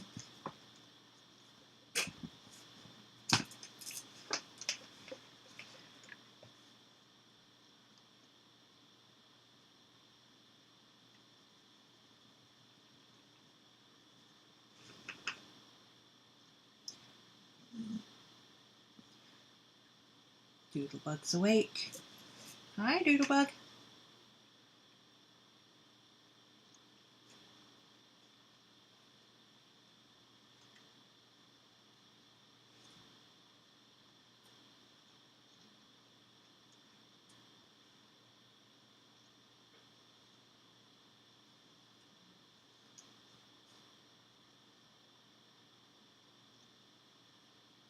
Hey, boo-boo.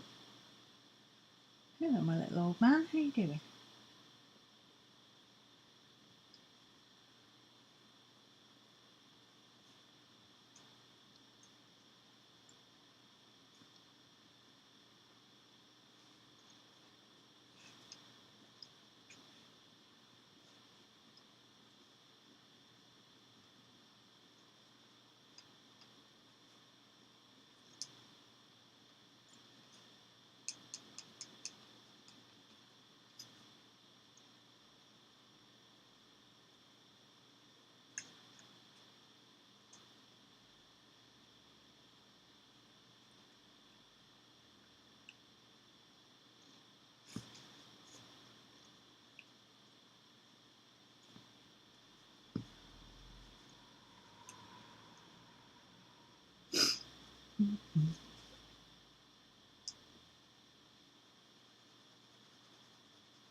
playing some Animal Crossing before dinner.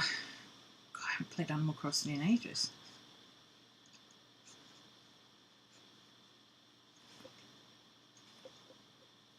I'm stuck on Diablo at the moment. Well, not stuck, but I'm stuck on playing Diablo. I'm not stuck on the game.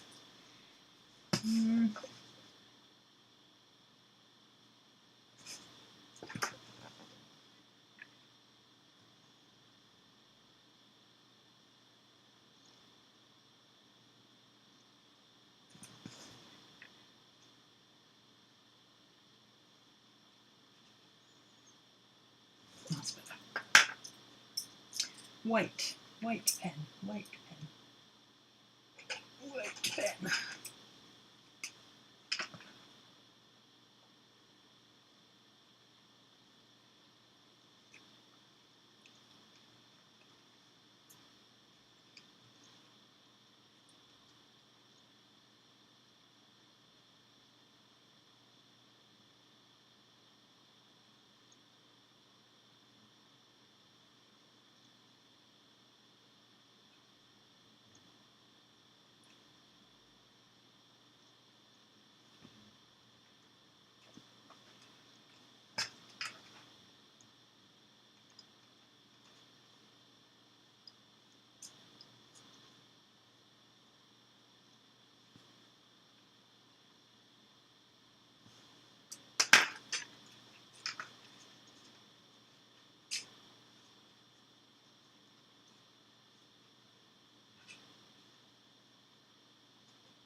Let's use pencil for that.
That'll do, close enough. It's dear.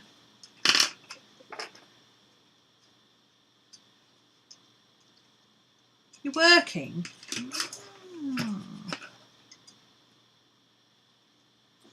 Makes a nice change. I'm usually the one working when people are streaming.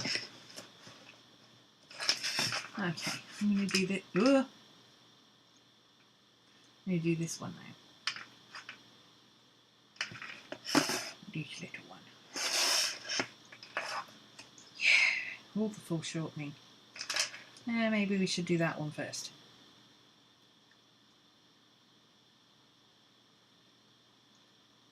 Yeah, maybe we do this one first. Oh.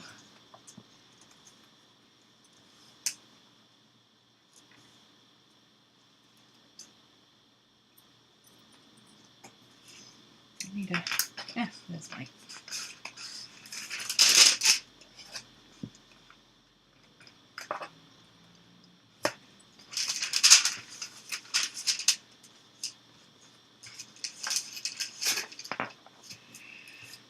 Okay.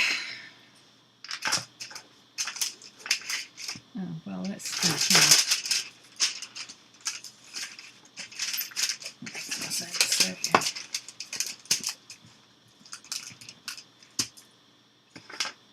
Alrighty.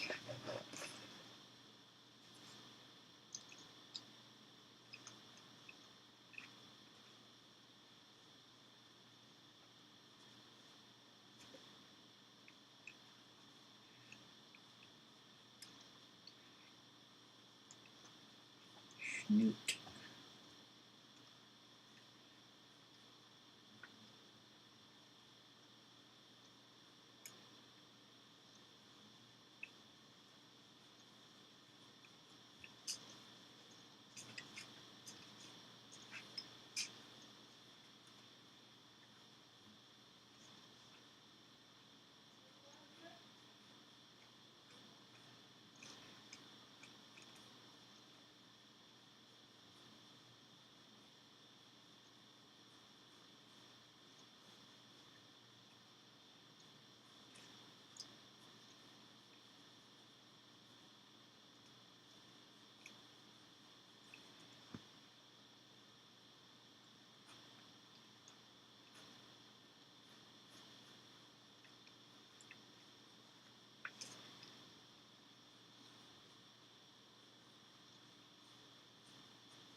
Oh, not quite enough room for that ear.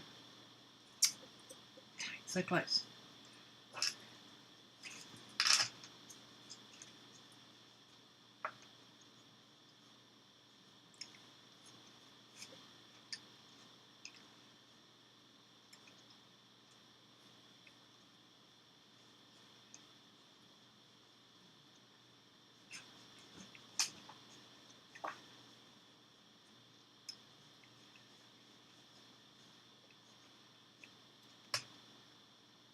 Doesn't seem quite right. It's this side that's not right.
Nope, that's not right. Why am I having so much trouble with this nose?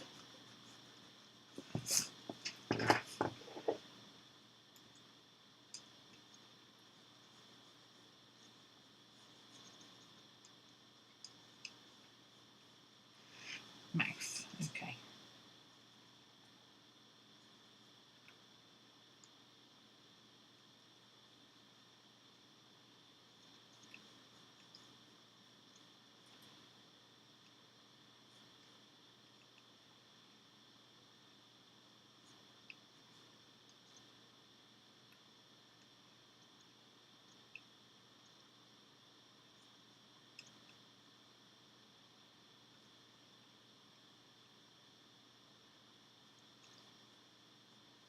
Ah, because I'm trying to draw it symmetrical and it's not symmetrical.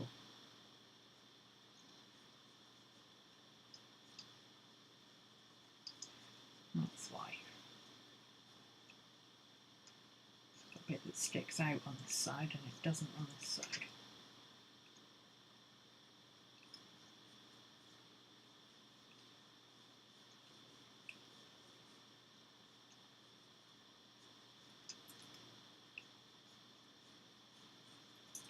There we go.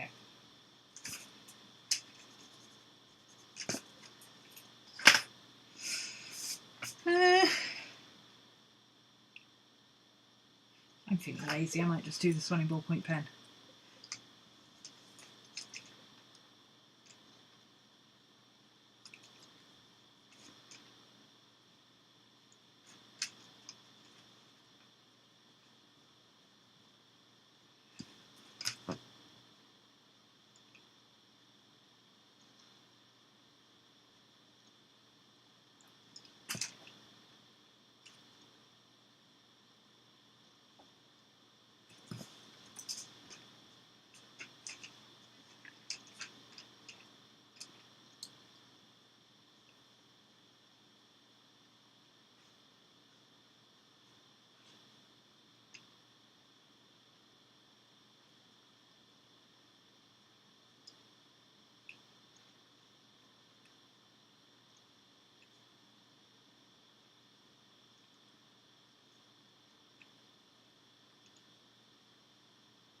It's another good way to avoid perfectionism.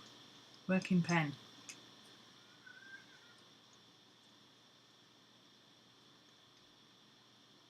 If you've got a pencil and eraser, you can perfect and perfect and perfect and perfect and perfect until you drive yourself insane. But if you're working in ballpoint pen, you put down your rough sketch and then you start drawing. I only do it so that it fits on the page.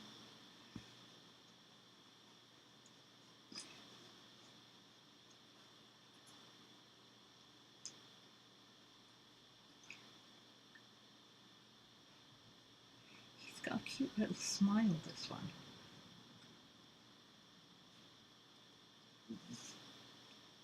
Bless you, Miss Maddie.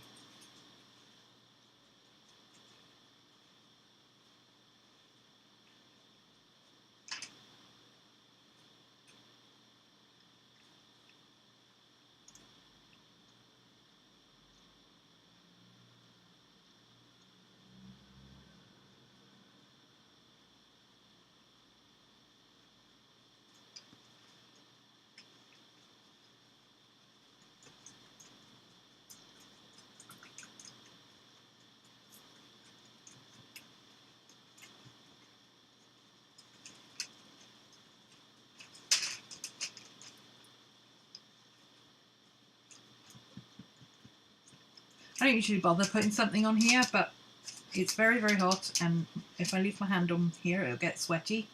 And that's water-based marker, so it'll be on me, it'll be on the paper, it'll be all over the desk, it'll be all over the dog, everything.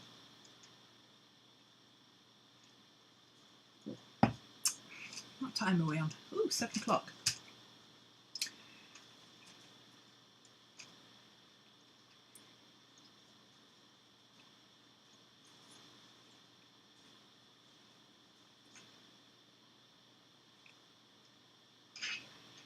If you're just joining us, hello. Grab your sketchbook and a snack. and a drink.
We're out of things to talk about.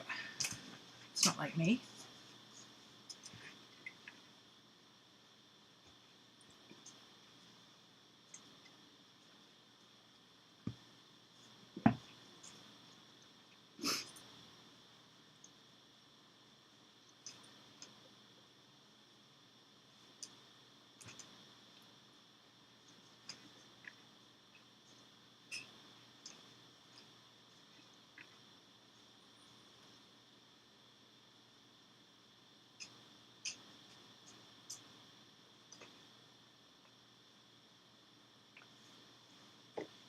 What should we talk about? Come on, guys.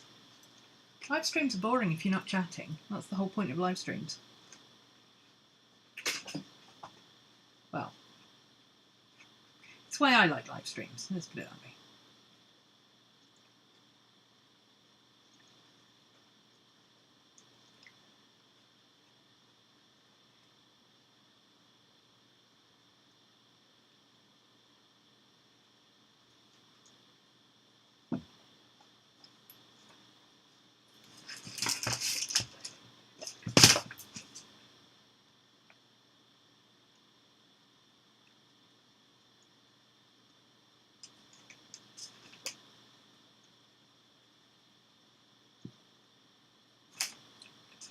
Driving.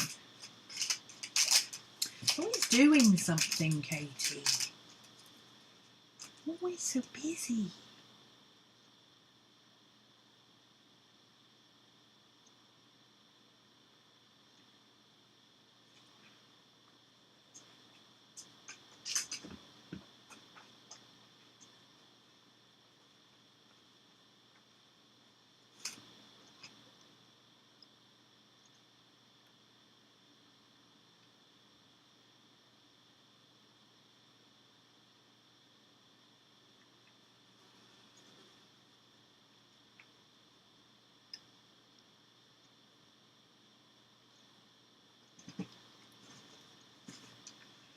I just realised how much this part of a deer looks like a goat.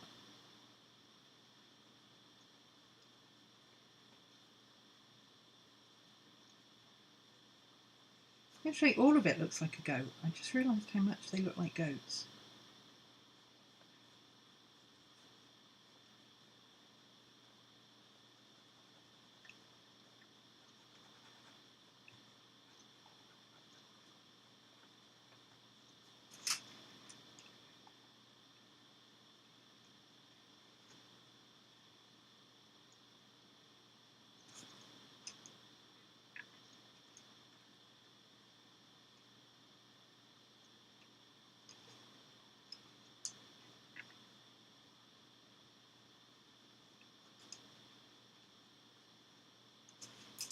Bloody midges, go away.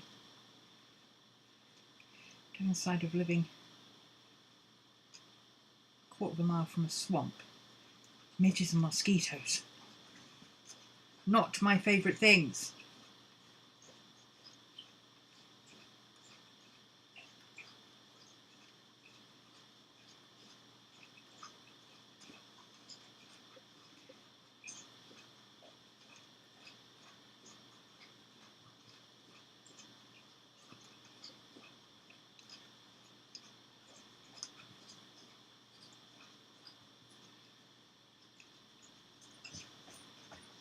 Hi, baby.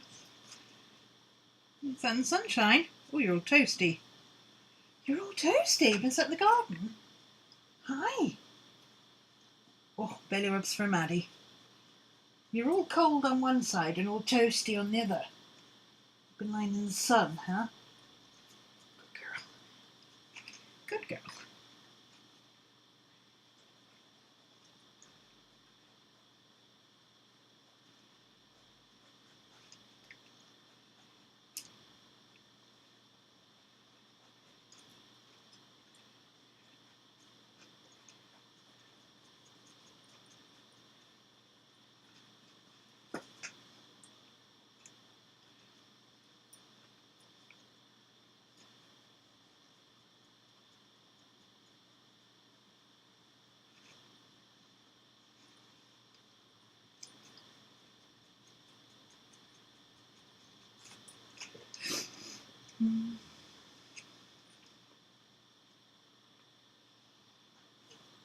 Hi. Hello, Baba. Yes, Maddie. How you doing?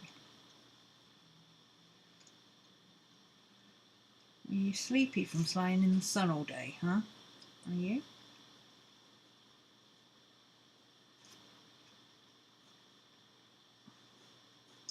Can I fudge this ear to make it all fit? Yeah, not quite.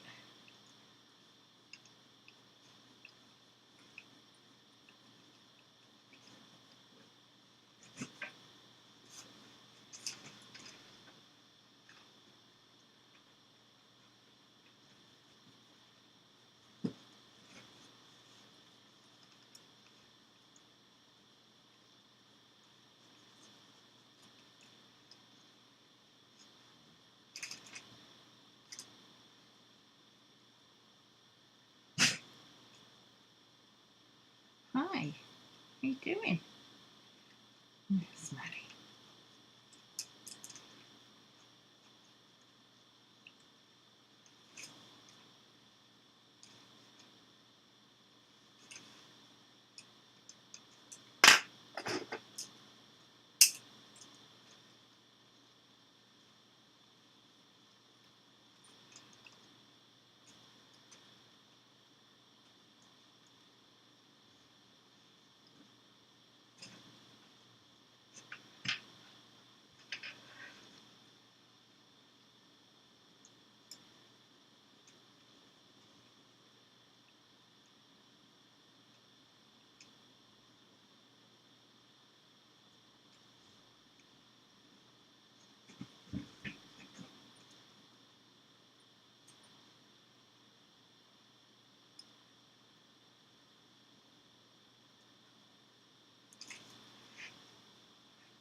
Working on the pencil grip. Speed Teacher will be happy next year. Any particular pencil grip you're working on?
Playing Animal Crossing, thinking about how you want to modify the recipe to make it easier for you, and whether or not you should film it to document it.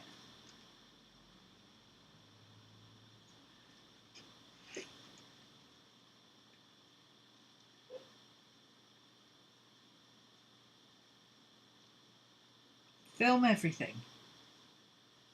is my solution to that. Film everything. Because you can always delete footage, but you can't create footage out of nowhere. So just film it anyway, and decide what you're going to do with the footage, if anything, later. What, if anything, will you do with the footage? I'm sorry, I couldn't resist.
Ooh, that's not a good noise.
ACNH Island is neglected. Yeah, mine too.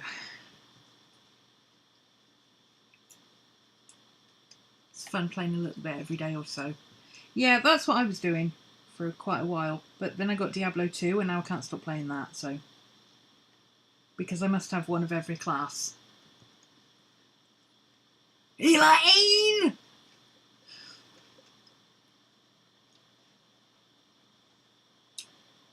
If Karen is the person who complains to the manager, Elaine is the manager who doesn't know what to do with her.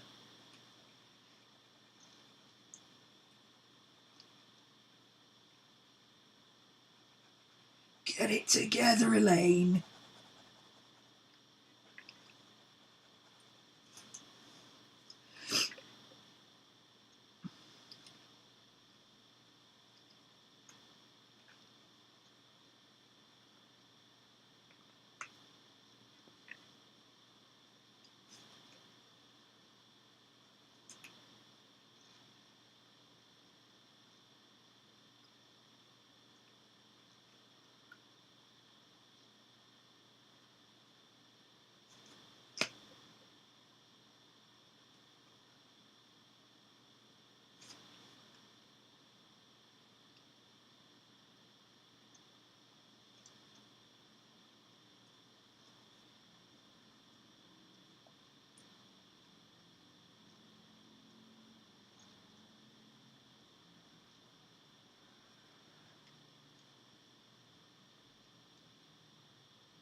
doing?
You alright there, Madge?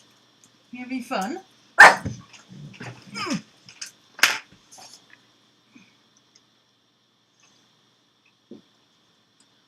5-year-old working on proper pencil grip and hand strengthening. She's got some heavy delays.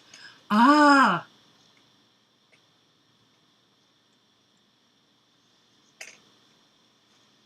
Has she got one of those grippy things for her pencils?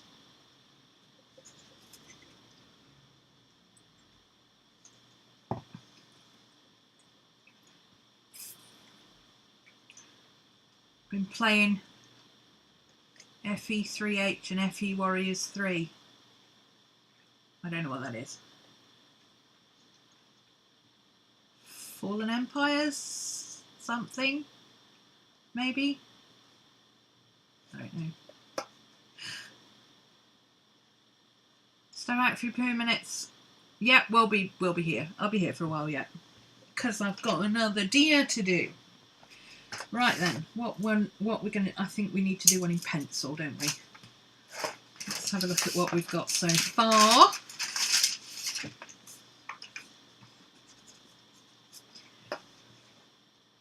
You do have them, yeah. They're really useful. Also really useful if you've got bad hands as well when you're older. I use them sometimes when I've got funny hands.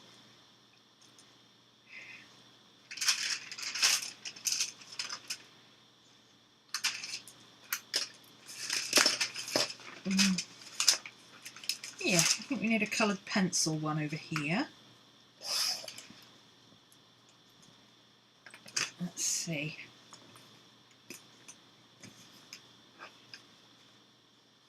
Don't know if I can fit him in there a similar size. Well, that's not the similar size, is it? So that eye needs to be darker. Let's put some dark into that eye. I've got a black pencil there somewhere.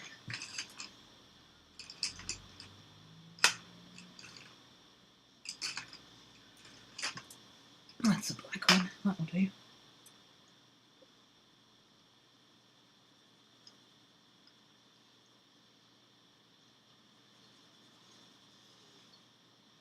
I could get this depth with a pen, but that would take too long. I don't have that kind of patience.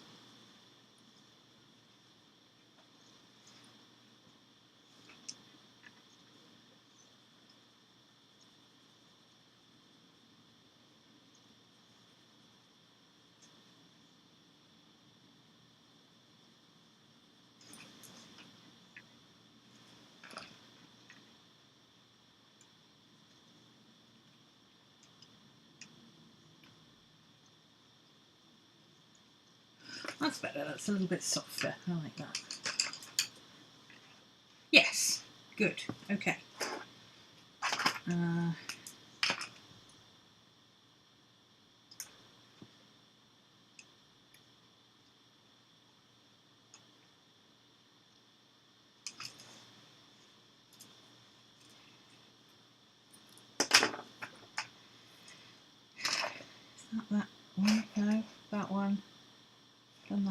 than that one. This one. So we're doing, well, I'm doing this one now. We might only do the head. It depends. The foreshortening of the body, that could go horribly wrong, but we'll give it a go. Fire Emblem 3 houses and Fire Emblem Warriors 3 houses. I still don't know. Is that like The Sims or something? I don't know. I play the games I like and that's it these days. It's so weird when I think back, and I used to know all the games. I knew what was in alpha, what was in beta, what was up for beta testing. I used to apply for beta testing. I knew every single thing that was coming out, when, where, who was designing it, etc. And now I'm like, Final Fantasy how many? Okay, let's give this one a go.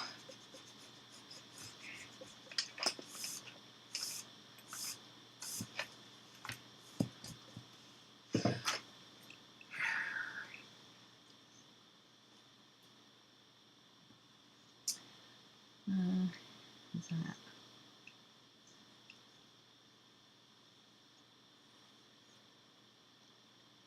Nope.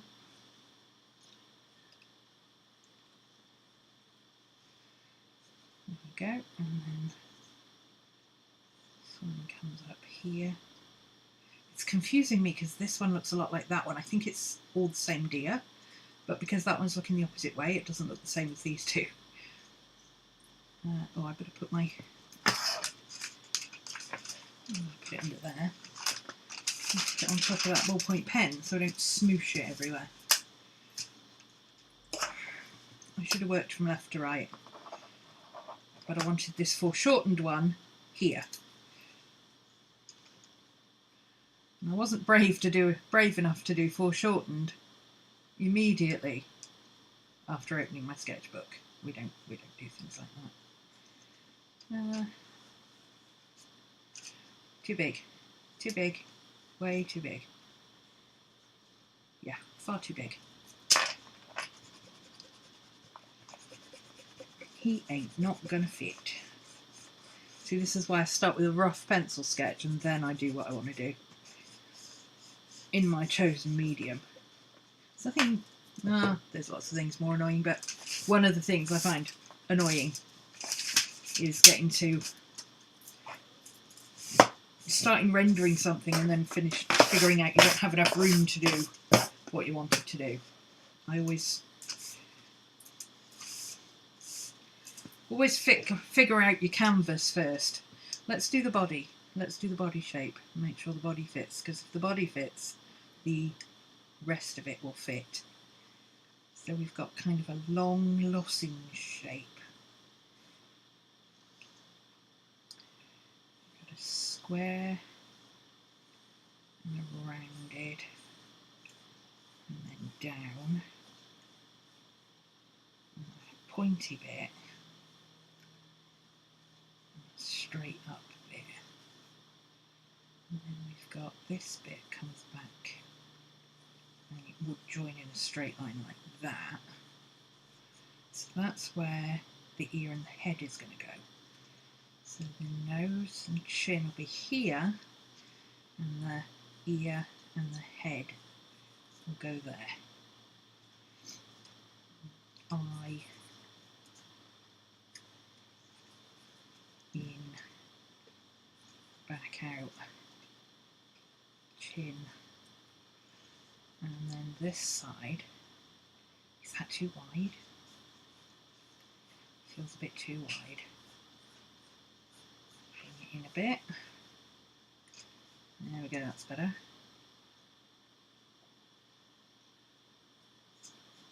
Up, bump in the middle, down. Nope. Maybe it wasn't too wide. Ear. Okay, this ear is going to be off the page again. And this ear is going to be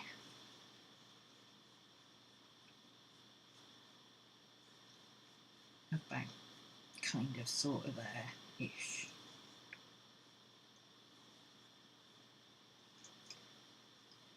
He wasn't too wide. He was about the right size. Okay.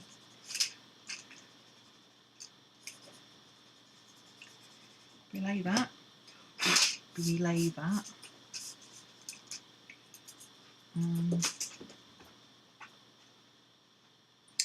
So that stripe is... Ah, hang on a minute. That ear's way too out. How did I do that?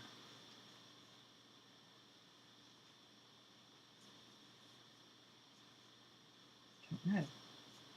But that should be like that.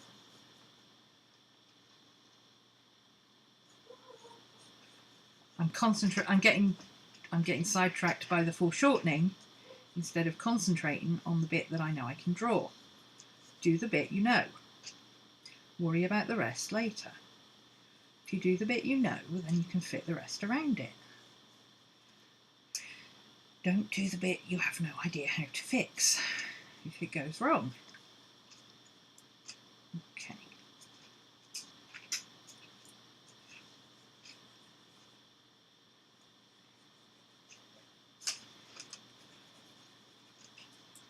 Gonna have an eye there and an eye there.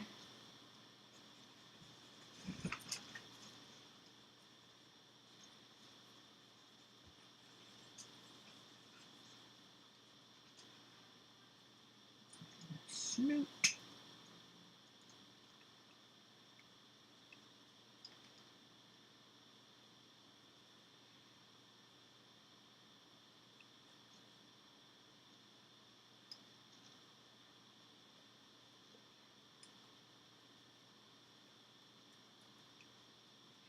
His happy little smile. He's so adorable.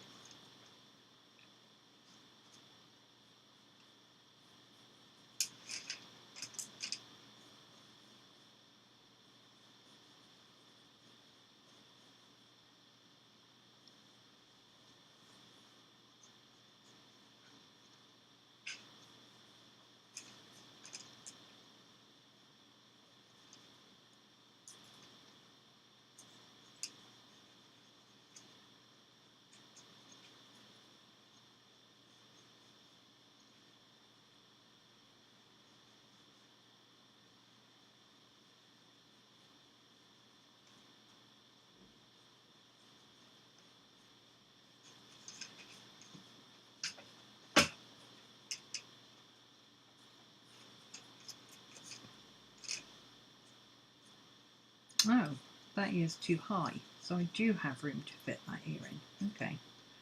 Oh, that makes me feel a bit better. There we go.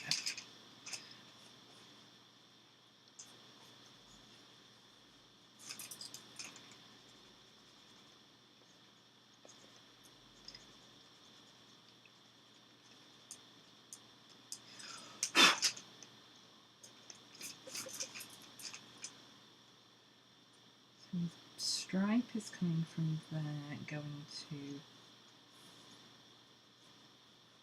there-ish.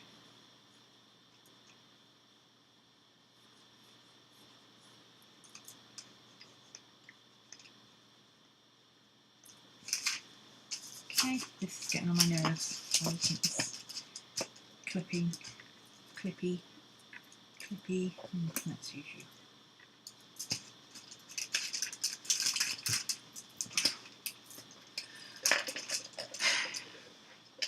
Gizmo! Hey! How you doing?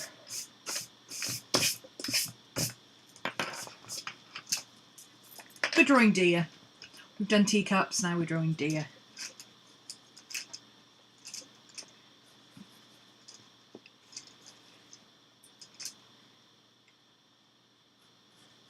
So if that ear is there, that ear, yeah, that is about right then.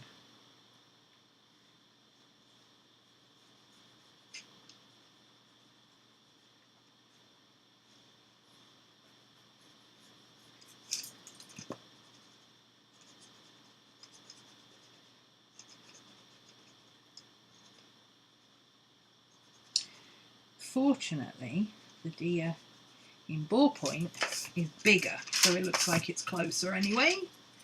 So that'll work. If I overlap his ear that way.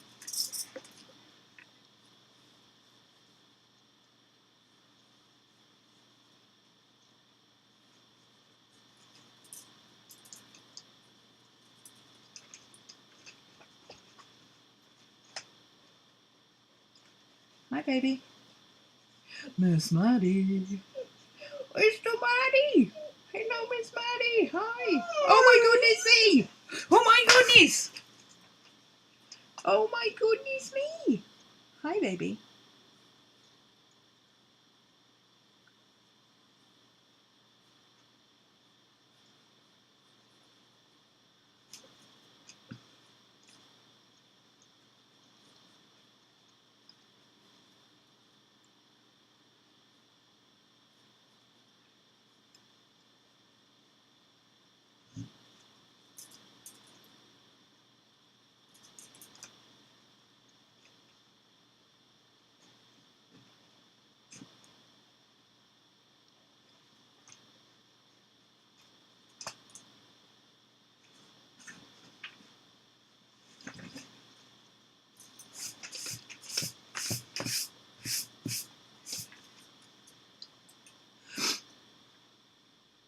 I'm liking these deer. They come out a lot better than I thought they would. I'm liking it. I think it's because it's a rescue deer and it's a young one. You can really see the bone structure, and the more of the bone structure you can see as opposed to the floof, the easier it is to get proportion. Big floofy animals are fun to draw, but they're very difficult to really get a grip on.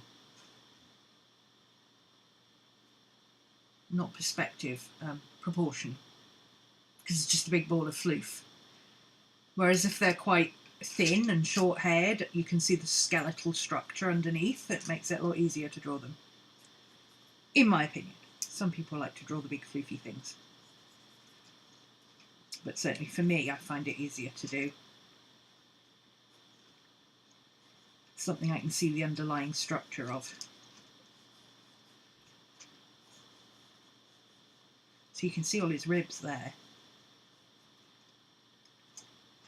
Where's this head, this neck coming? That's his side of his face. And that's the side of his head. And his jaw. It doesn't look like that. There we go. So his neck connects there-ish.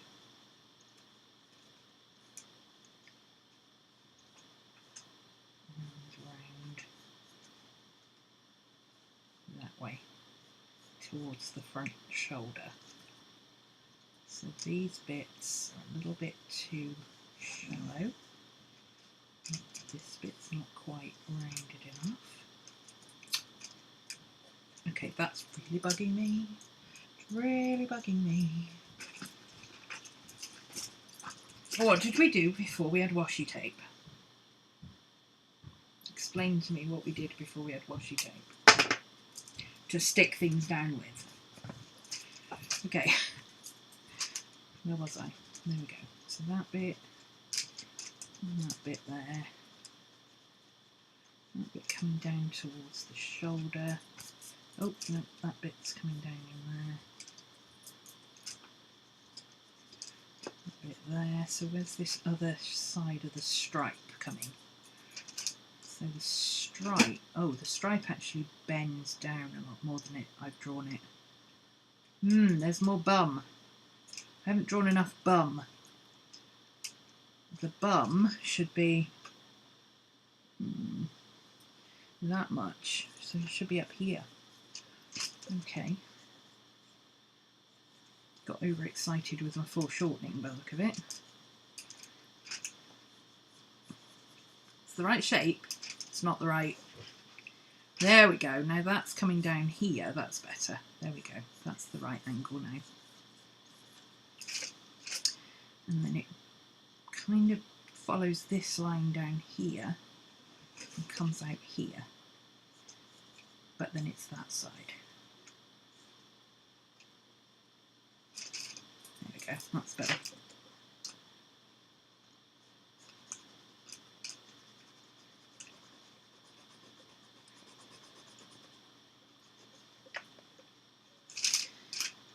I like to get rid of all my, not construction lines, but all the unnecessary lines as I go,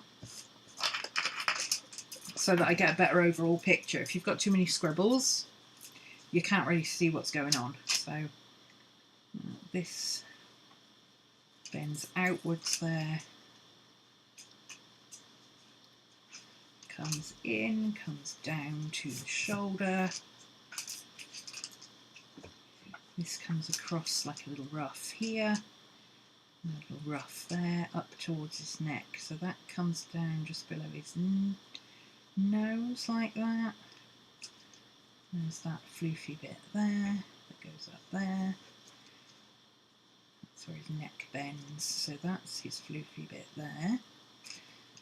He's got floof here. That's where his white section is, and he's got a floofy bit that goes up there, and a floofy bit that goes around there. Floofy bit, technical term. This is floof. This is a bit more rounded than I've drawn it. And then we've got leggies all over the place. Leggies all over the place. Let's see, what are those legs doing? So we've got one leg going,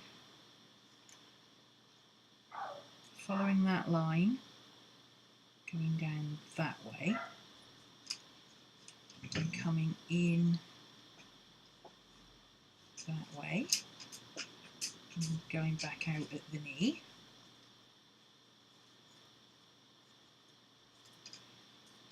And we've got a little foot. This needs to come down further. This is not deep enough. This should be down here. There we go, that's better.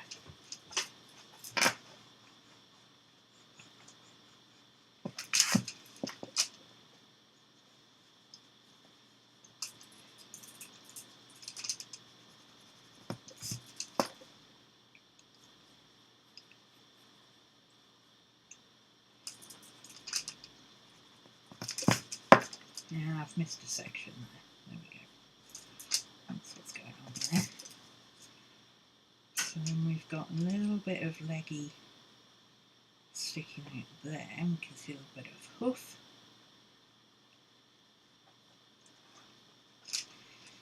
And then here we can see another little bit of hoof.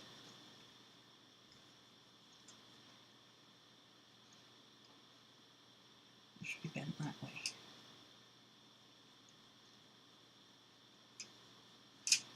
And then this side, what the hell is going on with that leg? Okay, floofy bits, floof. So his legs coming down there, coming back in, and coming out and in. Bit of a bump, bit of a bump, very skinny.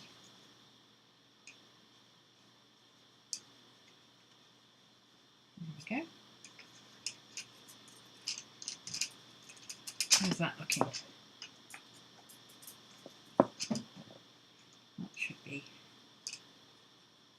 there. That's better. It's not where it is in the picture, but it's where it needs to be on mine.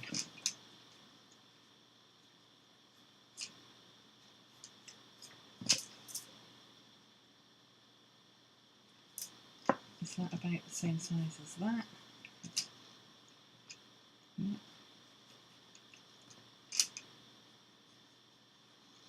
Seeing a little bit of the inside elbow there.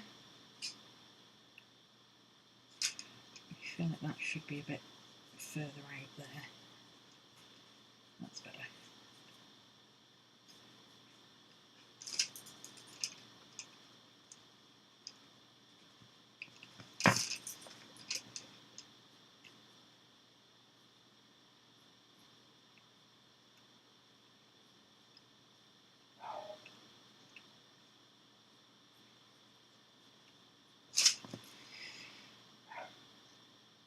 Marvellous.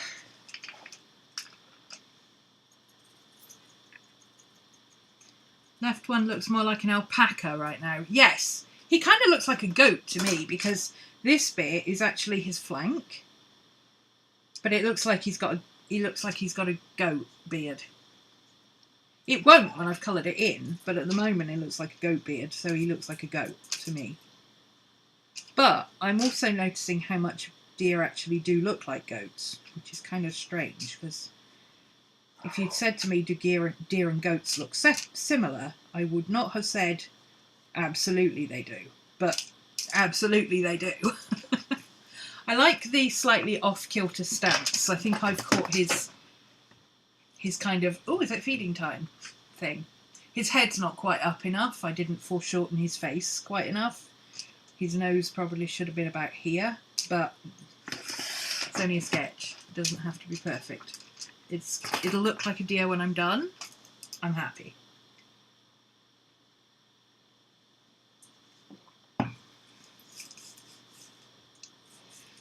So, oops.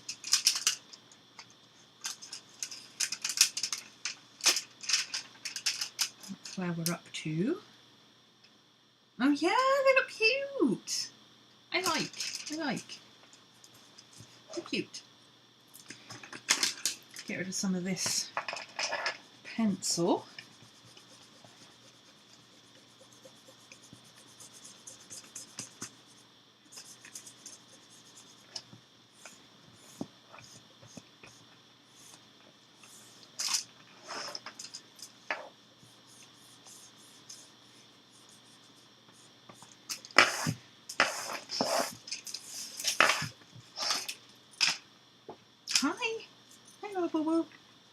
Scooby-Doo's come to say hello. Hi, Scooby-Doo. Scooby-Dooby-Doo. Scooby-Doo. Scooby-Dooby-Dooby. Hi. Hello. Or you want me to hold your head up? Okay. Hi, Deb.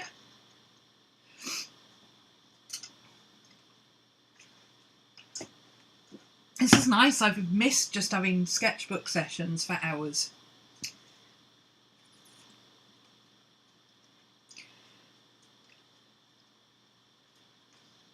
Okay, I want a nice, trying to go with a red so that the edges stand out, maybe, or possibly a blue. Let's go with the red. Let's go with the red.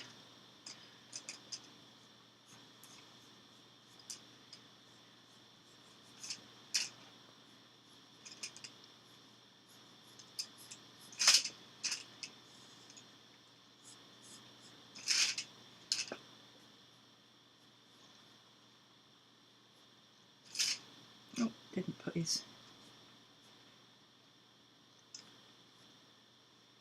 wrinkles in his ears.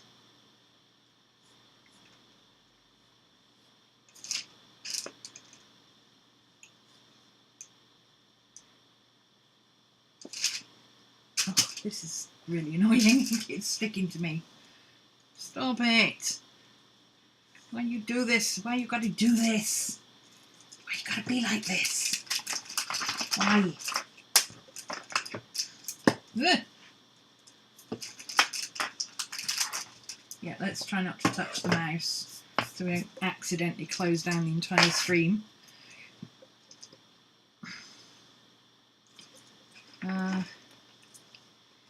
Let's see. So that's actually, a section of dark red in there. So that's a nice waypoint to know about.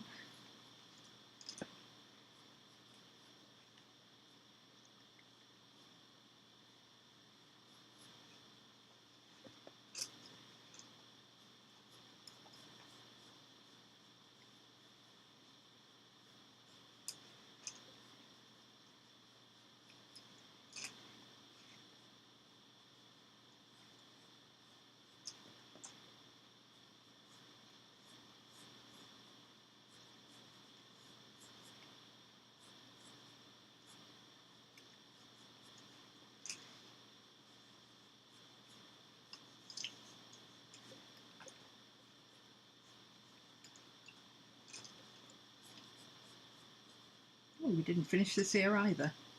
Okay, well that has a section of dark in it as well.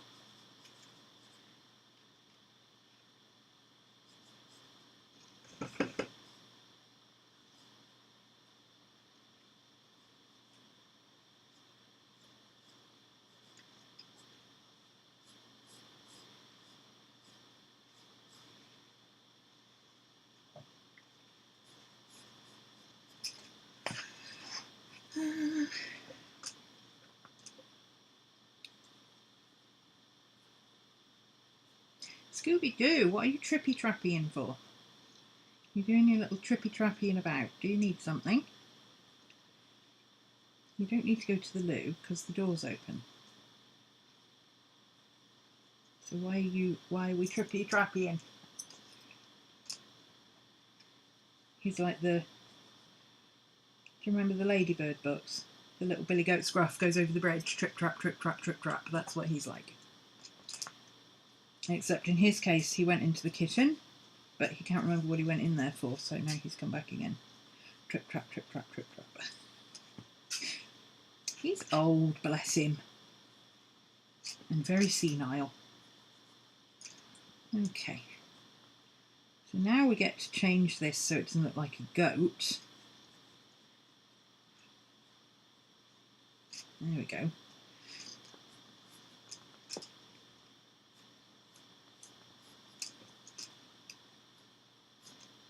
What's his...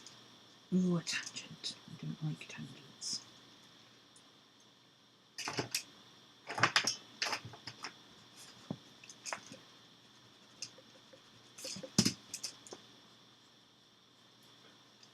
That's better.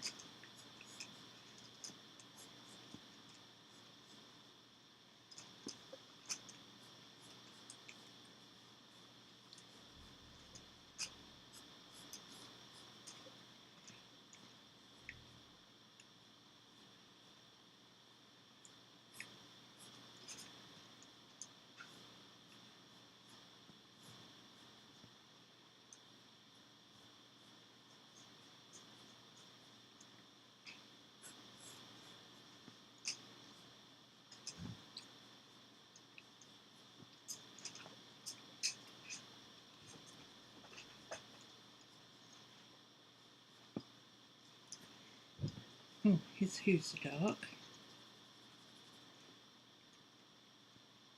His nose is dark.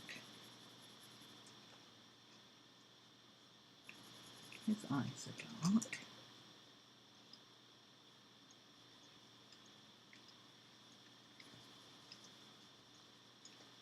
And a little bit of character to start with. Okay, so this is coming around here like that. That's his white fluffy bits coming down to there. That's his floof. Oh, this should be down here a little bit. I missed. There we go. Floof. Floof, floof, neck floof.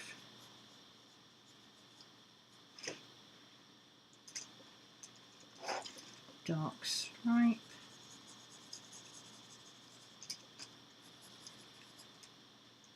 Oh, he's got a dark thing. Dark. That must be his flank going into his... So this must be his back leg. Coming down to here. Damn, that's a long back leg, but that's where his feet is, and that's where his bum is. Yeah, that's about right. So, yeah, this must be his leg coming up here, and his flank, like that. Now he looks like he's got horns, so now he looks like he's got a beard and horns. I can knock that back into the background, it's fine. It's fine. I can do that, it's fine. Scooby-Doo. You also forget why you went into the kitchen. Yeah, it's a thing in this house. We all do it. We walk into the kitchen, we all just stop in the doorway, look at each other like, what did we come in here for? Any idea? No? So I was hoping you'd remember. Not a clue. Okay. Get rid of some of the graphite that's going to interfere with coloured pencil. And we're nearly done.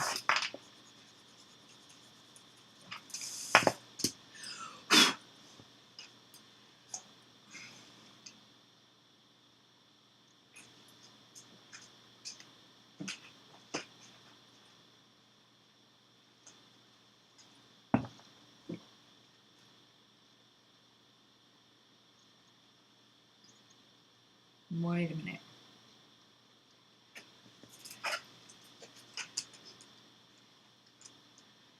Oh, it's because I've erased something here too heavily. Okay. So that's the top of that eye. That's the top of that eye. Oh, okay. I thought I'd got his eyes a bit wonky there. But I haven't. It's just because I'd erased a bit of eye that didn't need to be. I'd erased too much eye there and I thought I'd lost a bit. Nope, we're good. Okay. A deer colour. Oh, I've got these nice soft ones. I wonder if that'll work. Oh, that's a nice orangey brown too. I need to put in these handlebars.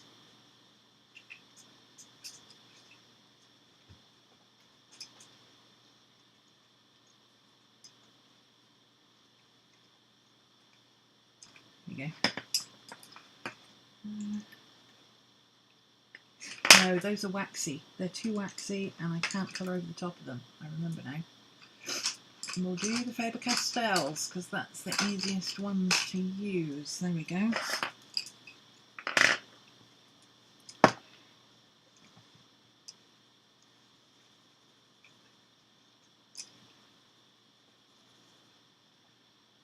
Okay, so the spur's going that way.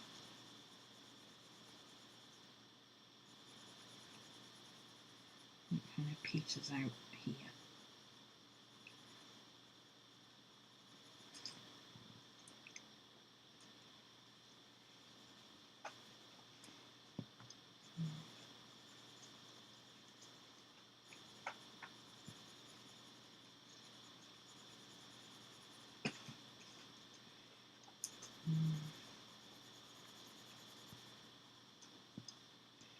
This is darker, but that's okay. We'll darken it up in a minute.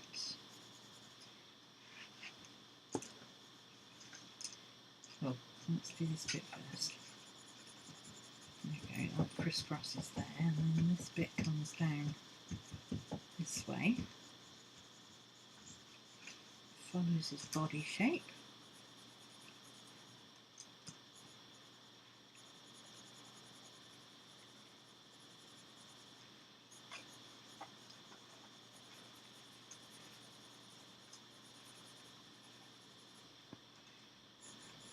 Same again.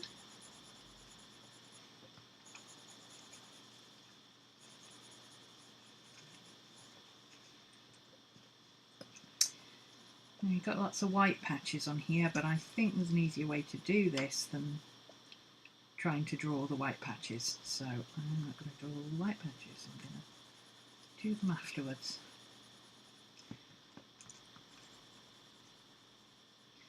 What I didn't notice before is that he's got a little bit of belly sticking out. So this comes in here, but he's got a little bit of belly there. It's darker, that I did not see. That's better. Now he looks like he's leaning over one way.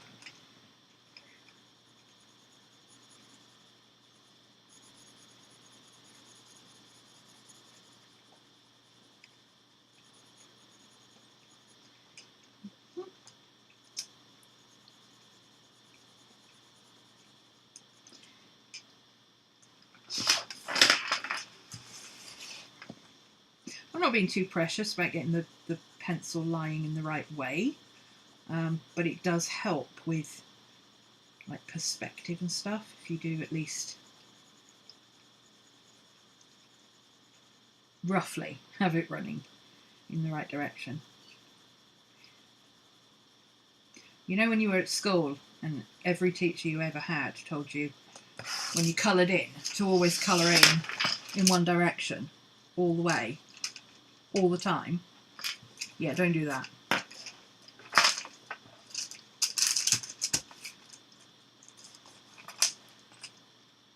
That's not true. Sometimes do that if that's the effect you want. But don't just do it all the time with everything. Because sometimes what you want is to have the fur looking like it's going in the right direction, which makes your animal look a little bit more dynamic with very little effort.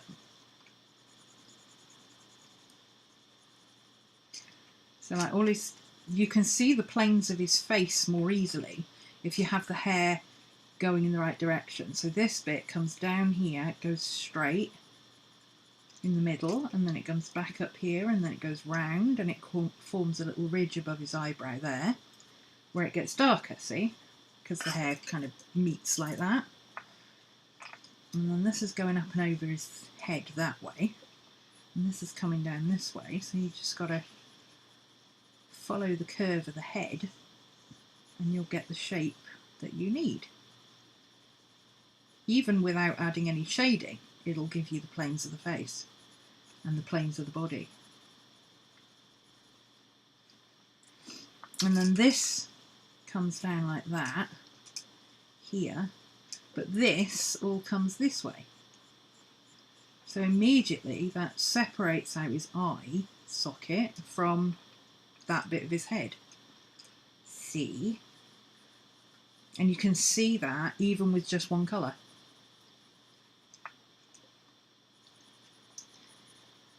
And it comes down straight here to his snoot where it splays out again.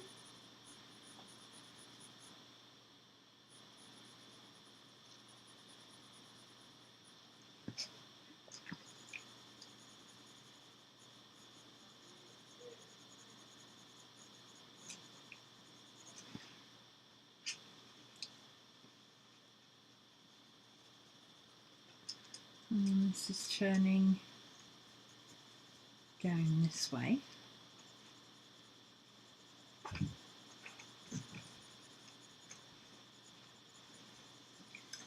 And that gives you that bulb effect under the eye, you see. And all I'm doing is changing the direction of that I'm colouring in to follow the planes of the hair. It's just with one colour pencil. So it's not anything complicated to do. You just look at, you know, which direction is the hair going, and draw in that direction. Okay, do I need some brown up here? Yeah, I need some brown on the back of his ear. Brown on the back of that ear. I don't think I drew that ear quite high enough. I think that should have been there, like that. That's better. Okay, let's find a darker brown. I want a reddish brown. Oh, that's a Prismacolor. Oh, did I establish the other day that I don't have a dark brown in my Faber Castells? Walnut is a cool brown.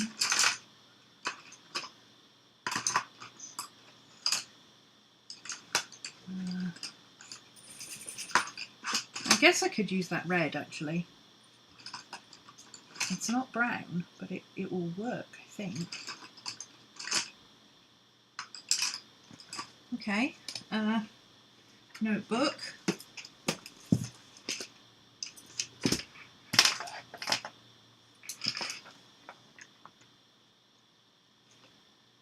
By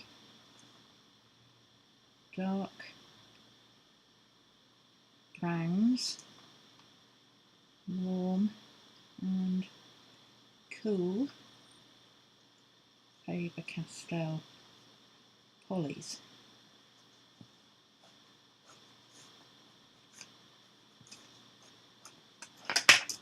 I don't have any brown. I've got a set of, I had a set of 12 and then I bought a set of 48.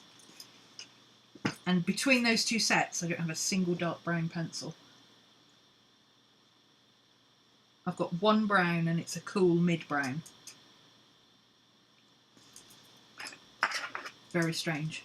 I'm just going to use this red. I think this will work. So we want a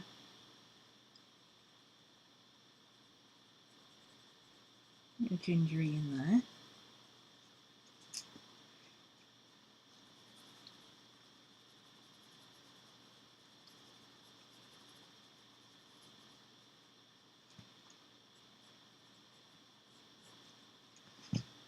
And we need some shading in here.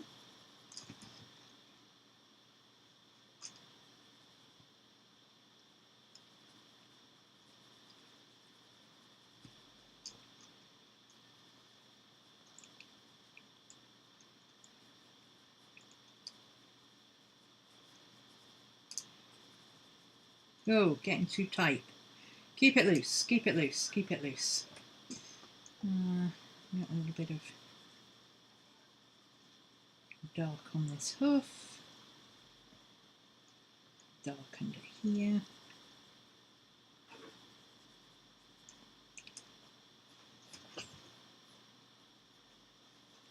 Okay, that's better. This leg is, oh, this leg is all dark. Okay. Could have done that in the first place, never mind. Oh, Faber Castell's on moleskin paper, man. I'm telling you. Oh, now we can't see his knee joint, so let's put that back in. Emphasise it a bit more. There we go. Bring this to the foreground. So now we need his eye ducts. He's got peculiar eye things going on here. He's dark. And the rim of his eyes. You can see his eyelashes, but we'll put those in later. A little bit of a thing there. We've got this little bit of shadow across here.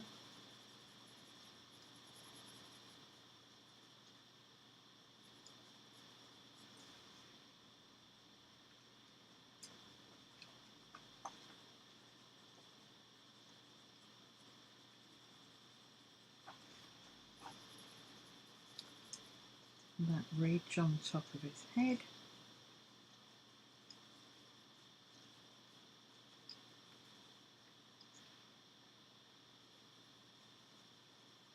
On this side, a bit of hair that meets up there. Now this bit isn't shaded, but I'm gonna shade it anyway because I want to push that backwards a little bit. So I'm just going to put a little bit of shading in this bit just to push it back so that this comes forward. And same down here.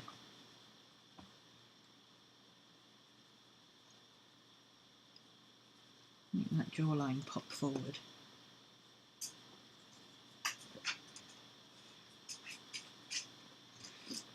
And in here.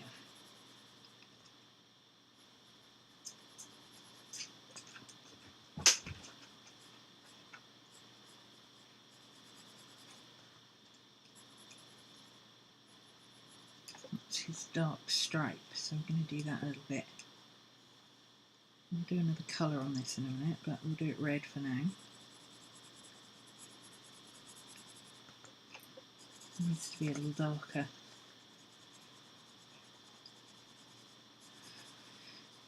Okay, and then we've got this eye over here. Weird tear duct thing. Side of his face, shadow of his face. Eyebrows are actually white, but we'll put them in anyway. He's got some colour leading down towards his nose here. Make it darker coming towards his nose. His nose is going to be really dark, so that's fine. We've got a dark area in here.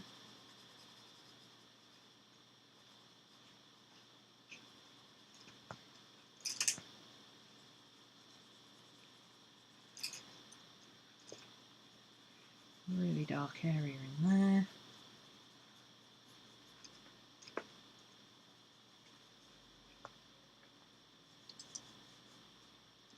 I don't want to lose this ear, so I'm going to do a dark edge on it so that it's still, you can still see it easily. Just give this a bit of shading in here so you can see that dent.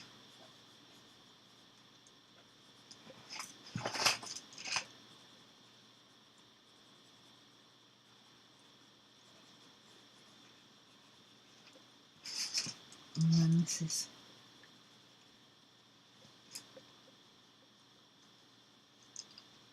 back there.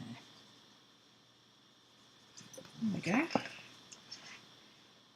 Yeah, we're doing all right. Okay. I need a not black. Where's that nice Payne's grey? I've got a nice Payne's grey. My goodness, it's getting dark in this room. Indigo. Black. Another indigo. That should be in my other mother case.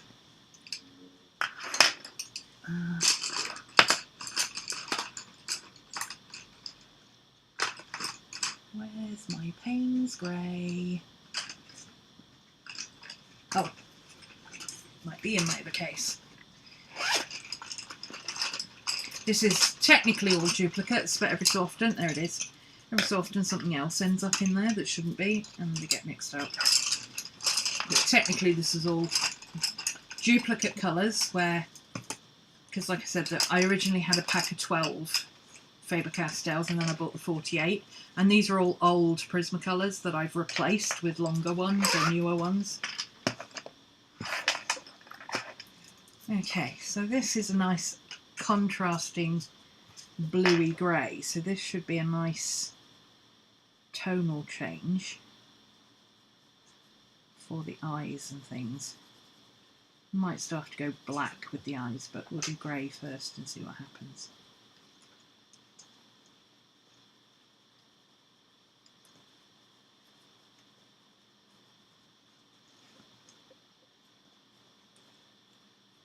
That's the line of the eyelashes. Can't really see them on this side, but you will be able to on this side.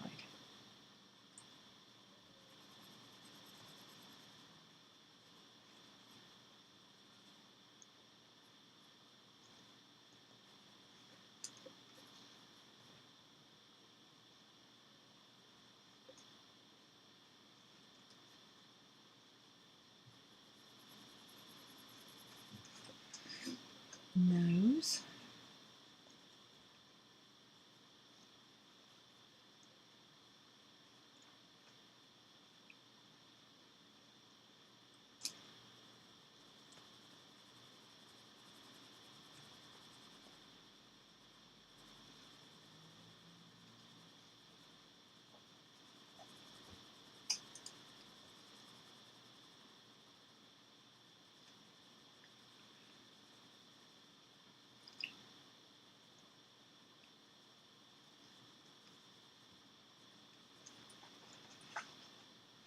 Hooves.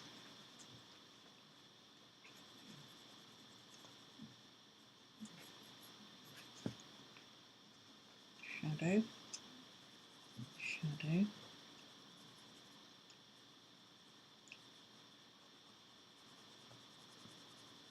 Is that hoof too dark? Lift that up a bit. Yeah.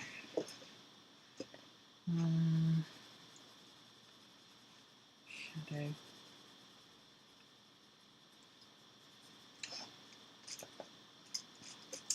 I like that colour over the red. It gives a really nice dark brown, so I'm going to use that, I think, for this.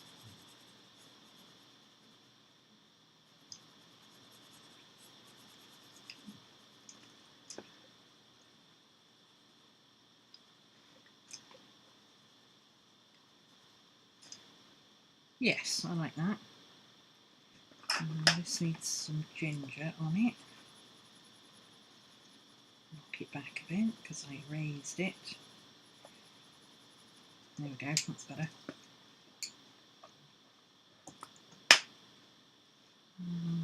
Got some darker grey.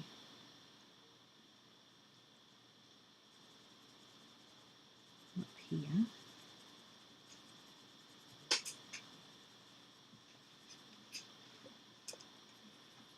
Just kind of like some mottled patches. And then that area of, it's like this bit of his neck where there's always a shadow.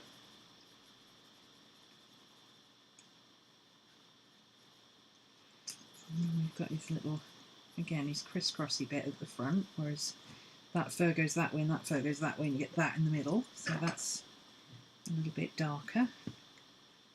He's got a dark patch on this side.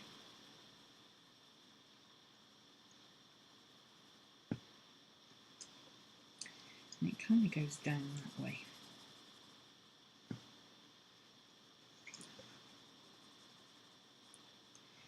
There we go.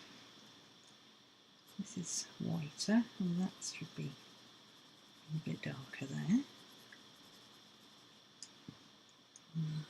Very grey in there. There we go. Got a patch of grey in his ear. Patch of grey at the top of his ear, but you can only see that very little bit there.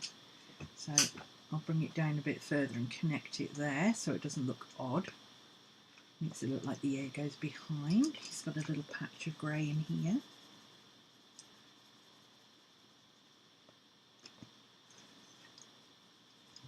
Couple of darker areas. I'm going to put some over this bit as well to distinguish it from his head, because he still looks like he's got a horn. Just knock that back a bit. That's better. Oh, it goes kind of greeny over this. That's strange.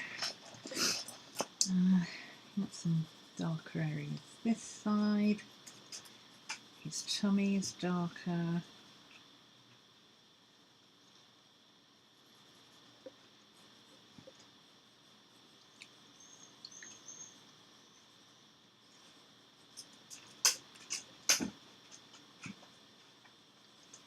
I'm going to do all this bit darker so that it knocks it back into the background a little bit.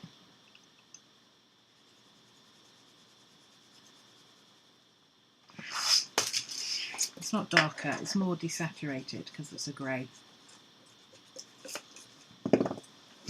Okay, I want a pinky colour, not that one.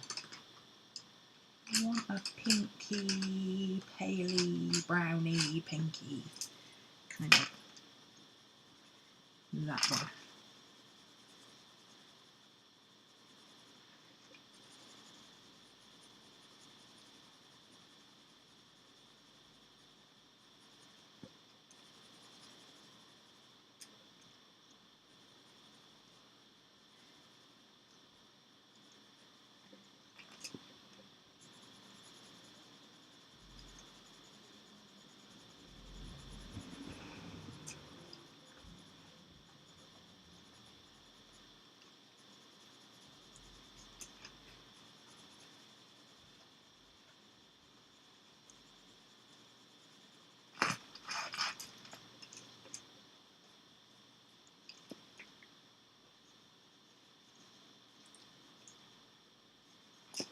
Okay, we need some white floof in his ears. Over that pink, you won't be able to see this, but I can see it.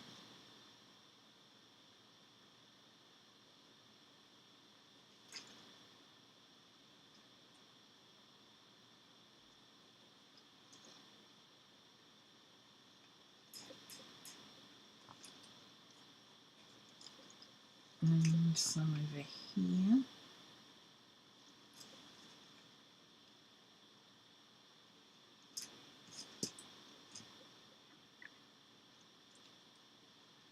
I might have to go back over that with a a slightly darker white pen.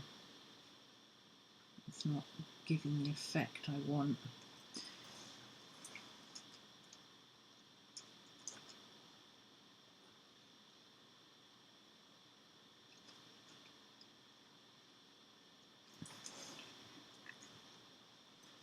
Oh, he's got a wet nose.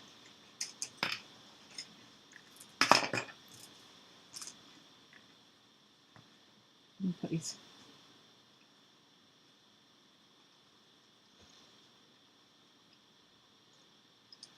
mouth, and he's got grey chin.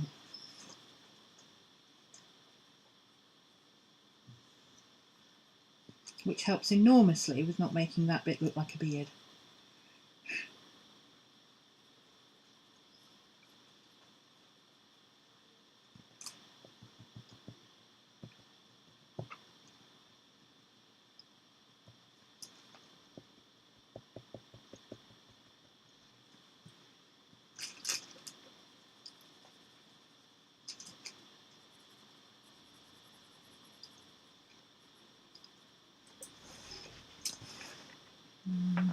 Okay, we need a light greyish browny colour. Greyish brown. Oh, I've got a Prismacolor that's exactly the colour I want. Where is it? There it is. Unfortunately, it's the one that's broken. This is entertaining. Prismacolors. Oh, that's not the one actually. That's not the one that's broken. That's the one that's broken. Prismacolors are unbonded, which is why they break so easily. Faber Castells, essentially the lead is stuck to the wood inside. With Prismacolors, not so much. And every so often you get one that does this and the lead disappears. The only solution I found so far is to chuck a bit of kneaded eraser on the end and not press too hard. If anyone's got a better solution, please let me know. Washi tape doesn't work, it pushes it off. Okay, this is this greyish brown into here. This is kind of a French grey kind of colour.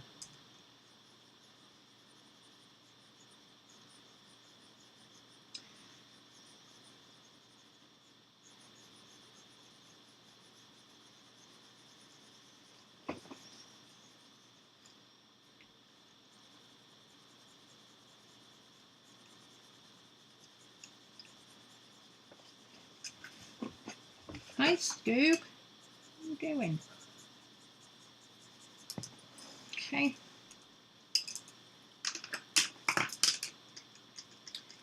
And then we want a proper grey. Let's use... That's a nice bluey grey. That's a cool grey. That will work. Because that will go with the Payne's grey, which is a blue colour.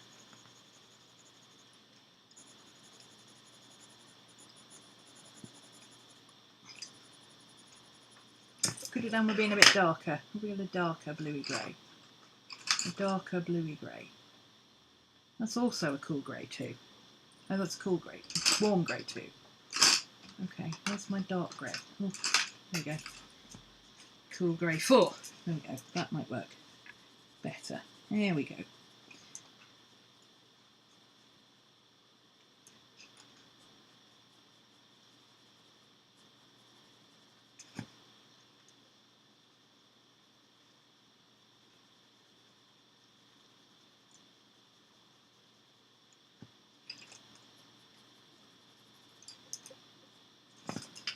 Payne's grey.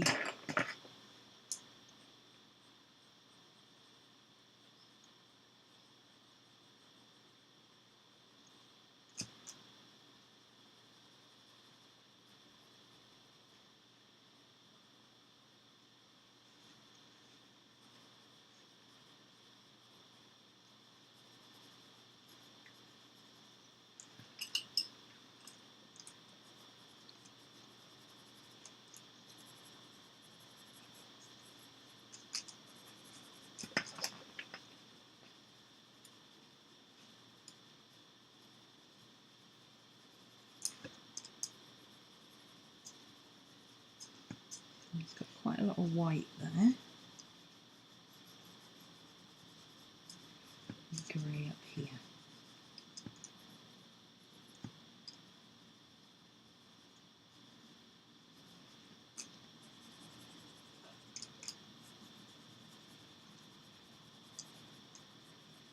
Bit of shadow. Bit of shadow in the ears.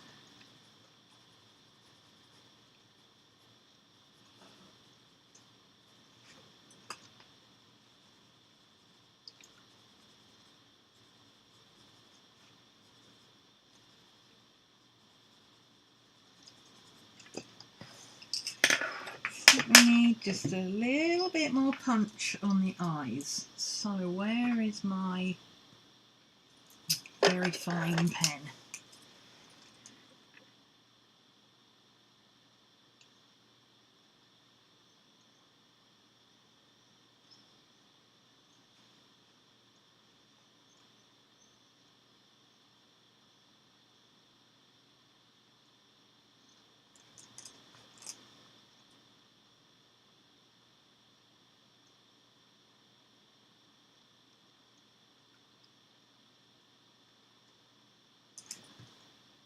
There we go.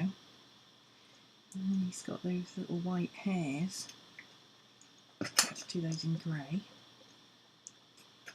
Little eyebrows. No, little eyebrows sticking up all over the place. No whiskers. Little chin hairs. Can't see that on the other ones, but he's got them. Yeah, so cute! Okay, I think that works.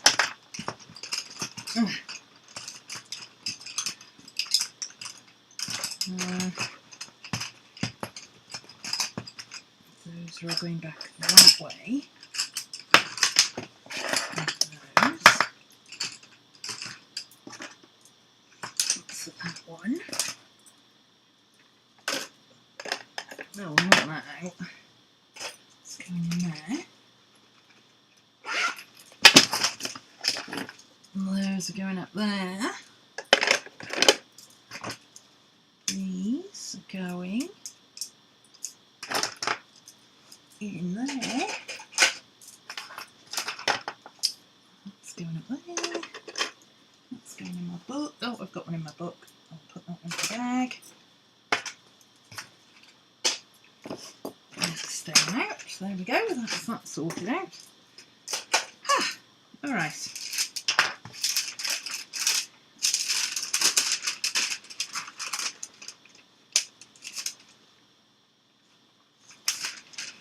So that's what we've got.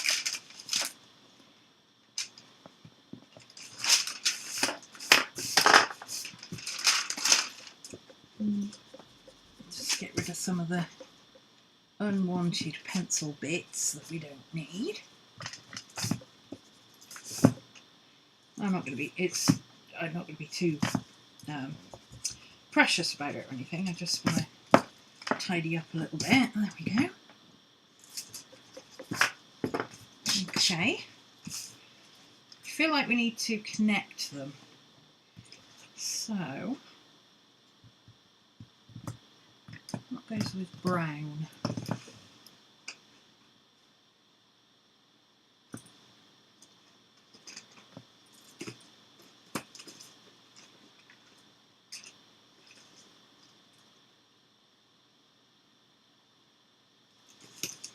I think that mauve will look nice actually.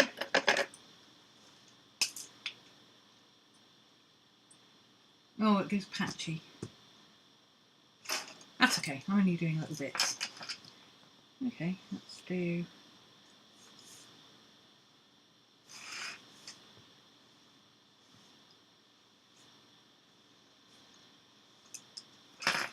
like that.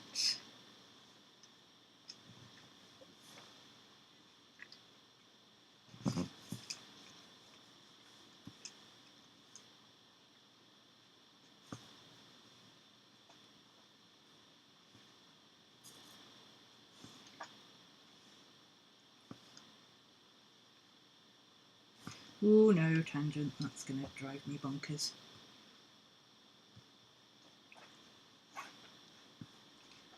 Okay.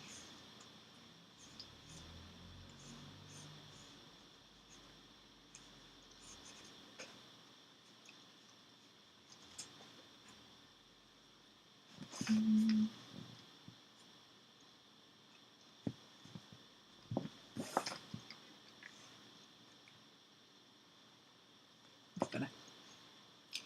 That'll do it.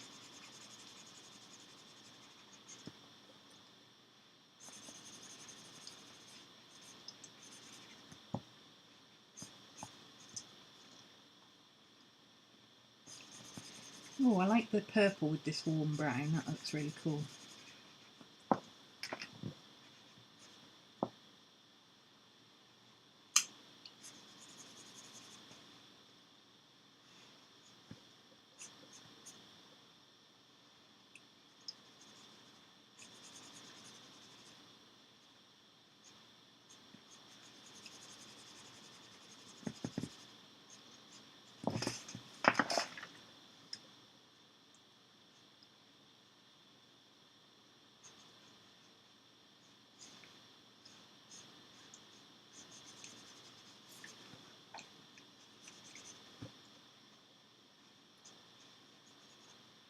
I'll be a little bit careful on this side because if I get these overlapping, it will spread the brown about, and I don't want to do that. So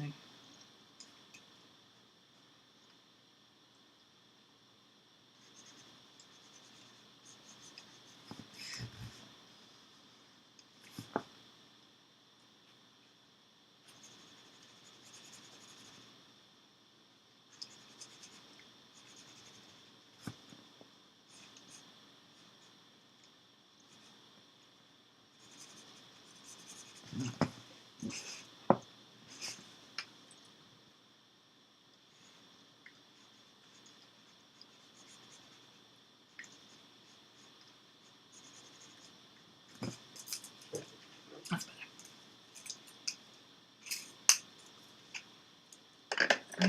Okay.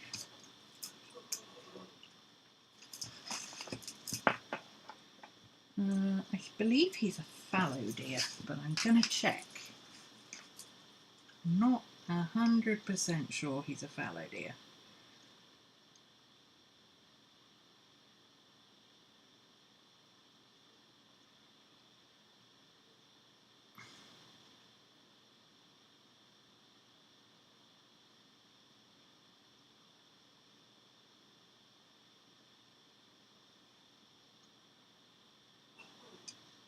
Fawns, just says fawns.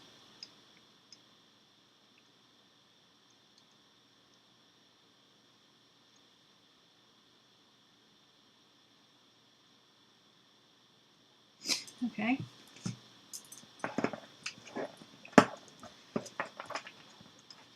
And we'll put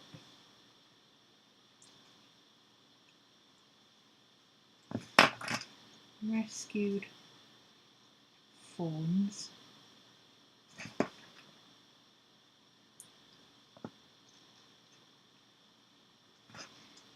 Folly Wildlife Rescue.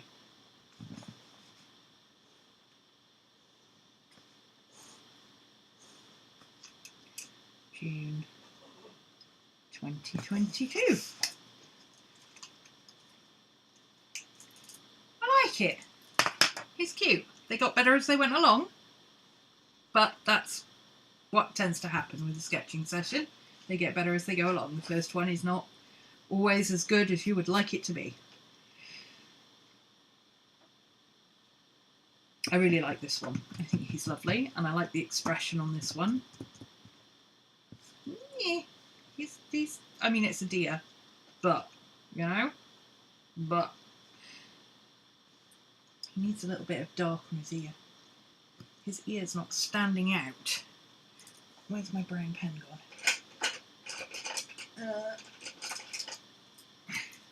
I'm just losing his ear a little bit in that purple, so.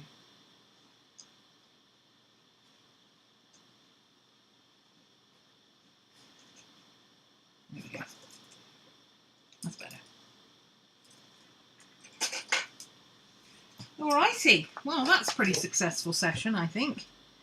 Wonky teacups,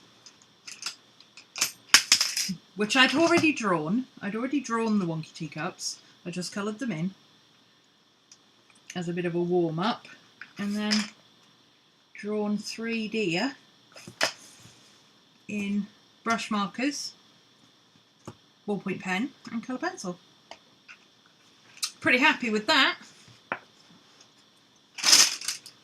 Can I manage to put them on the desk so I can take some kind of... Ooh. It's a shame he's not over there, because then I could put that over that and then that would be fine. Never mind. Never mind. No, I don't want to cover him up. He's cute.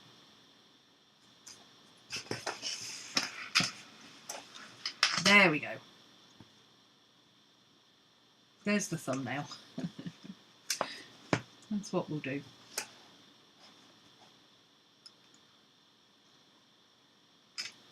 Okay, let's take my coffee and hands out of the picture for a second, and then I'll clip that later. Okay, I'm going to stop there, I think. Well, I'm not going to stop there. I'm going to carry on, but I'm going to stop the stream there. Hope you've had fun playing along. I'm hoping to do more of these on Wednesday afternoons, so if you want to come and join me, feel free. I don't know if I'm going to do one next week, however, because technically next week is my week off. It kind of depends. I'm not teaching, I'm not doing any Patreon, I'm not doing anything next week. Next week is a holiday week. However, I may get the urge to sketch on Wednesday, in which case I might as well turn the stream on and sketch with all of you. So keep an eye out. I will try and decide earlier in the day if I'm going to do it or not, and then I will schedule the stream, and it will start at either 4 or 5. It was going to start at 4 today and run till 7, but I decided to start at 5 because it was still a little bit too hot at 4 o'clock. And I'm not built for heat. I'm a temperate climate girl. So if the weather's cold, I could be here at 2. If the weather's hot, I won't be here till after, certainly after 4.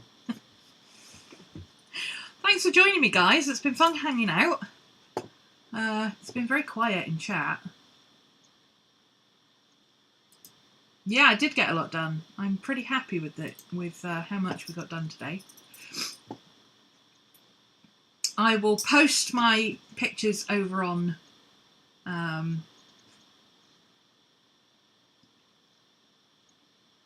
probably on Instagram. And I think what I'll do is I'll also post them publicly with the stream on Patreon, because that's a nice landing page for people to get. I've got to get a new battery for my... I need a new battery for my... I need a new battery. Where's that page gone?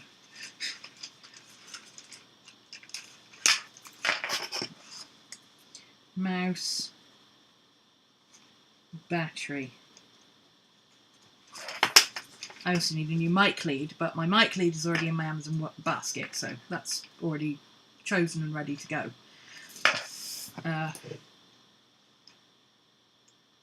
Yes, I will. It's probably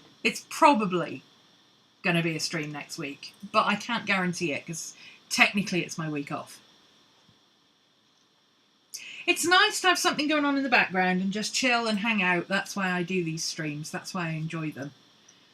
Because I could sit here on my own and spend 4 hours in my sketchbook, or I can stream and spend 4 hours with you guys in my sketchbook. And then you get to hear me rant about perfectionism and things. Oh. Okay, I'm going to stop the stream there. Thanks, guys. I will see you all again either next week or the week after. I will make you a promise. If I don't stream next week, I will stream the week after. Okay. Bye. How do I stop this thing? It's a different streaming different streaming software. Oh, stop streaming. Do you think that'll work? It might. Let's try.